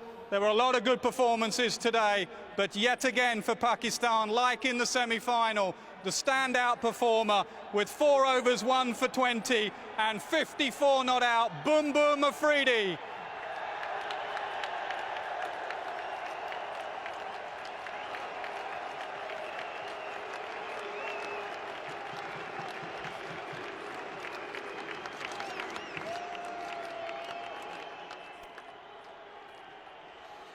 Shahid, first of all, let me guess where that ball hit you.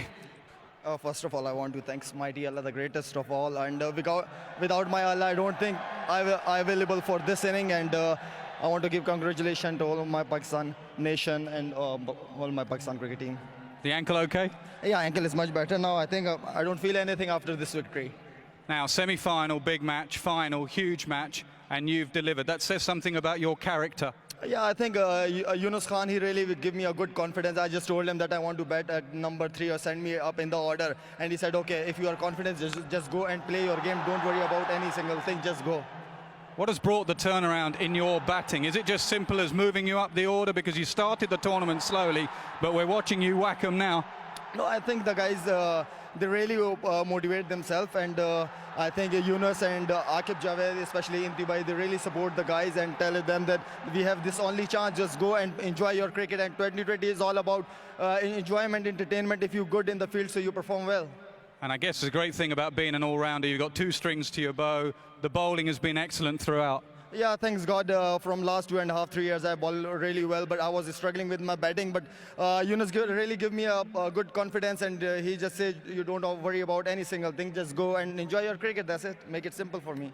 Shahid, well done again. Shahid Afridi, the player of the match in the final. And now it is time for the player of the tournament. There have been a lot of outstanding performances, mainly from the bowlers, the likes of Afridi himself, Umar Gul, Mendes, Murali, Malinga, Parnell. All the bowlers have performed, but the one outstanding contribution throughout the tournament was a batsman. He scored 317 runs in 219 deliveries. He missed out today in the final, but the player of the tournament, Tilakarakni Dilshan.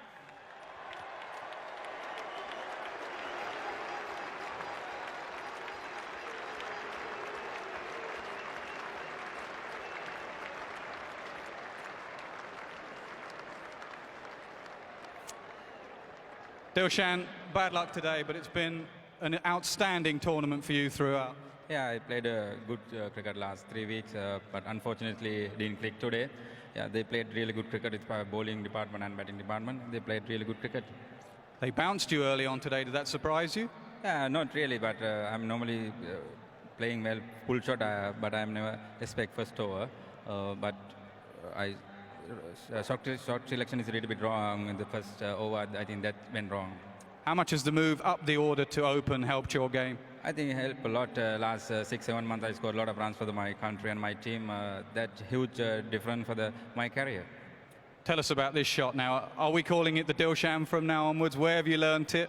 I just first I tried to play paddle shot and bowl a little bit short, and then I played automatically that shot. Then I think about this is a good shot to introduce T20. Then after that I train a little bit, practice in the machine. I have confidence to play that shot. I try to play future a little bit.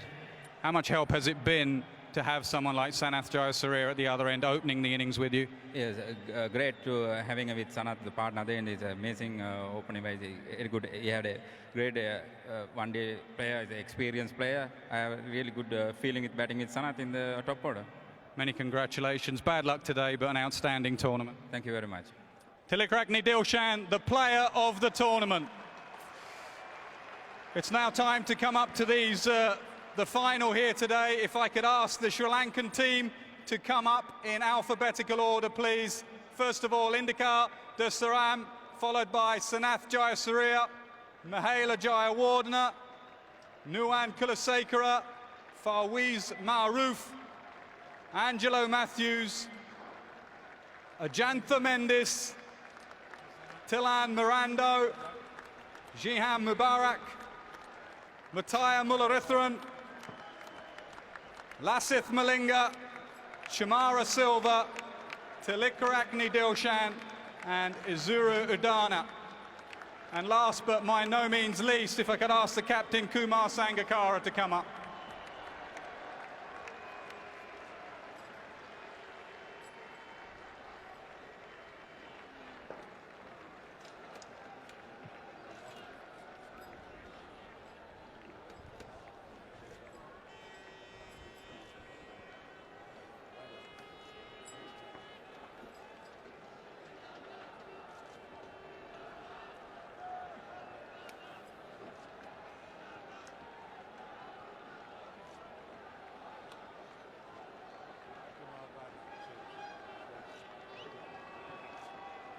Kumar, if I could have a word with you. You lost today, but you must be very proud of your team. I'm very proud. I can't ask for a better team to play with and to lead. And I'm very happy the way the guys performed right throughout the tournament, especially proud about the attitude, the fight they showed, and the fact that they went out, competed, enjoyed their cricket. And I think we're going to build a really good team going forward from here. Your first loss of the whole tournament today, where did it go wrong? Well, I think the way we started off with, I think our main job as batsmen of assessing the wicket and the bowlers we really didn't do. But and it was always tough for our bowling unit to keep on defending totals right throughout the tournament when, you know, we probably could have scored 20 runs more. But then you take what you get, and we learn from this, we grow stronger, and we'll come back again next year. Did you feel you had to go after those first 6 overs because they're so good towards the end of the innings?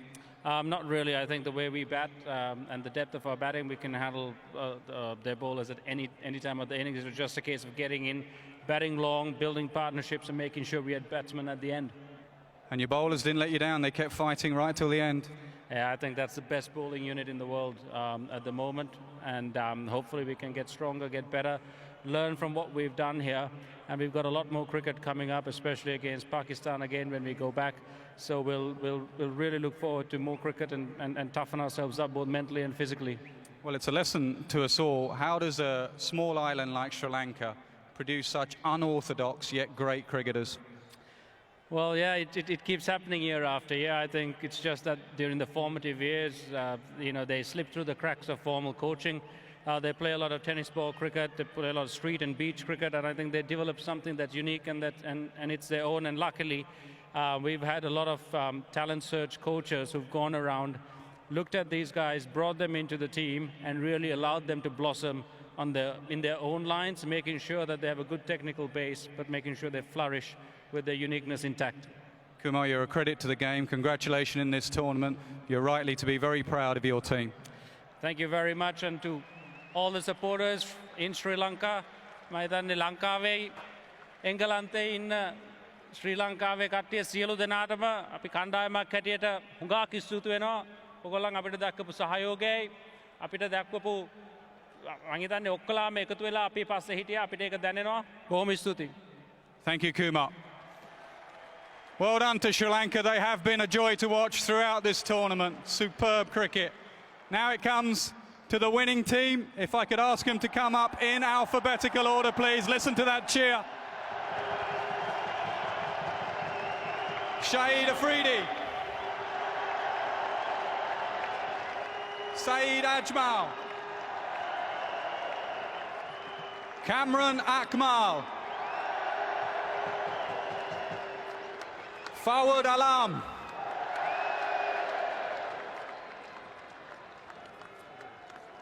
Mohammed Amir.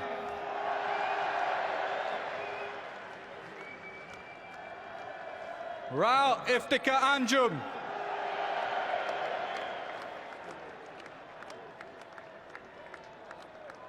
Salman Butt.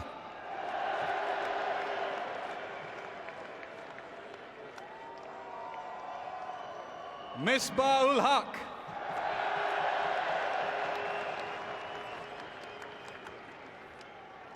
Shah Zaib Hassan Khan.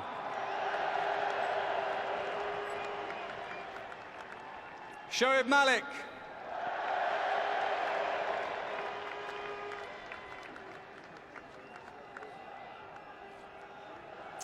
Ahmed Shazad.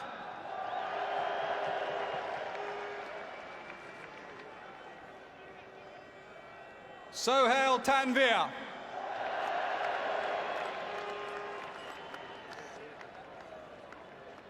Umar Gul.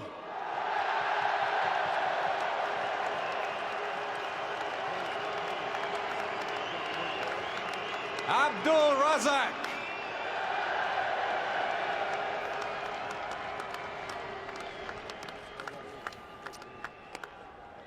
And the influential captain, Yunis Khan.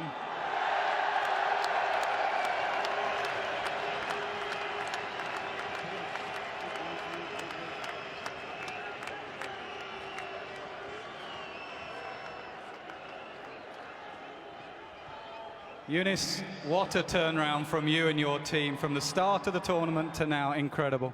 Yeah, it was fantastic. You know, we are underdog and nobody think about this. So that's why we have less pressure, you know, all the time. And then suddenly we're turning on a big games, and especially the performance like Afridi, Saeed Ajmal, Umar Gol, and then we have a partnership as well. So I think all credit goes to the team and all nation. When did you feel in the tournament that the momentum was changing and you were starting to play like you wanted to? Yeah, I would know before the tournament that we have a couple of match winners, player like Kamran Akmal, Afridi, and myself, and then Misbah as well, because he's averaging around 50 or something like that. So I would know, but at that time I didn't know what will be a good combination. And suddenly we have a find. Razak was there, and Shahzeb is from open the bat, and then suddenly we have momentum going. Let's get on today. In a final, it's important you start well, and you did start well with bat and ball. Yeah, actually, a team like us, we need a good start, and suddenly we have a couple of match winners and good bowler and the depth bowler, and then Umar Gul is also, and in batting as well, because we need start like that, and suddenly we are turning on. Often Pakistan just rely on raw talent, but your planning was very good today. You bowled a lot of short balls, and the plans for Dilshan worked in that first over. So that's why now I lose a lot of weight. My hair is not as here. So, but the main thing is that sometimes you do silly thing, and sometimes you think brave things. And same like in the last over when Amir was bowling and he gave something 14 or 16 runs. But I would know that if we stick them around 140 or maybe 150, so it will be chaseable. Just a word on Shahid Afridi. To win it in the semi-final for you, to win it here, you moved him up to number 3. It's worked. Yeah, I was all the time talking with that. We need him top of the order, and especially in the one days and 2020. And he knows that he's a match winner for us, and suddenly he's turning on, and all of his energy, especially the last 2 innings, he was very fantastic for us. Now, you took on the captaincy. Are you pleased you took it on?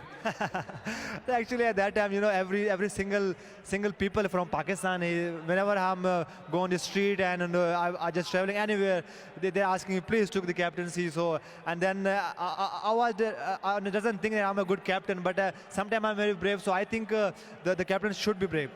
Final question. Just tell us, you're a very emotional man. What does it mean after everything that's happened to Pakistan cricket? What does it mean for you, your country, your fans to come back like this and win this tournament? No, at the moment now I'll be happy, man. Whenever I finish my career, so this is the achievement. You know, after Imran Khan, we doesn't win a major event, something like World Cup. So I think this is the gift from us to our nation, and a nation like us, we need it is the right time. So I think it will be very cheering for our people. It's a great gift for your nation. Well played throughout the tournament. Go and join your team. Enjoy the moment. You deserve it. Yunis Khan, Pakistan, of the victorious Pakistan team.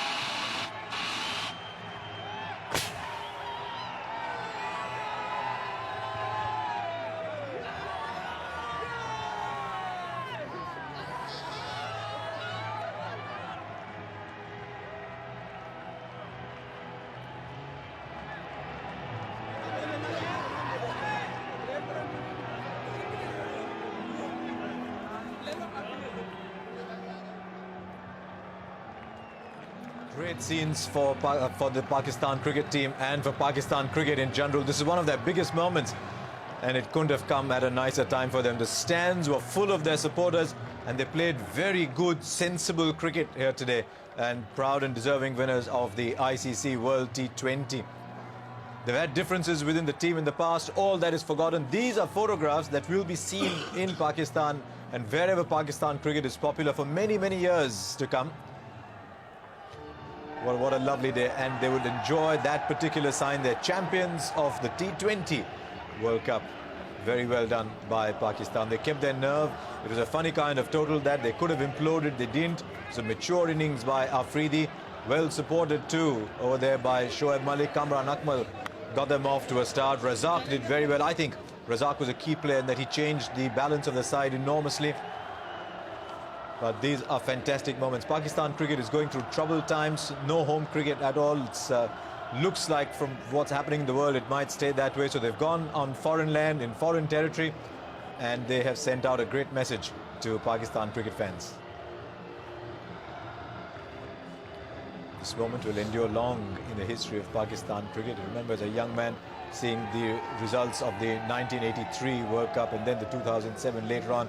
Don't forget there was another World Cup as well, and this team was by far the outstanding team. The English girls played a great semi-final against Australia. They chased over 160 runs in very mature, stylish fashion. Today they outplayed New Zealand. This to me is one of the great highlights of the ICC World T20, the fact that the women's and men's tournament was played alongside each other. So two worthy champions. Pakistan, as you can see there, with the trophy, and as we saw a few hours earlier, the England girls with their trophy. They'll go on a lap of honor, and that is how it should be. It's a great moment, as much for the players as for all these players there. Umar Gul, Abdul Razak, there's Fawad Alam in there as well, a key run out in the semi-final at a crucial moment. We've talked about Shahid Afridi. Yunus Khan was one of the leading scorers. Kamran Akmal always gave them a start. Mohammad Amir, young man, bowled some crucial spells. Was trusted by his captain to bowl the last few overs. And I said the return of Abdul Razak just changed the balance of that side. It meant they batted down to number 8. I don't think there's a single Pakistan supporter who's left the ground today. Finally, I mean, I'm sure all these people 10 years later would look back at the career and say, you know what, it was all worth it. I know there's money in the game, I know there's a lot of fame in the game, but it was all worth it for scenes like these at Lord's. Well done to a lot of time for this man, Yunus Khan. Reluctant leader at times, but he's taken on this job and he's done well. Some very young players in there. Shahzad played today. Ahmed Shahzad didn't play. He's the other opening batsman. Salman Butt was around. Rao Iftikhar Anjum has been a good player for Pakistan.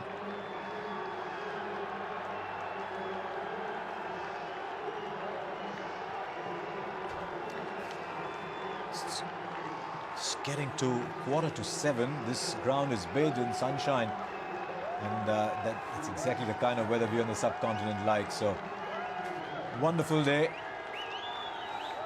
And as I said, long will this day linger in the history of Pakistan cricket. And dare I say, the emotion with which this game is followed on the subcontinent, long will it linger in the history of Pakistan as well.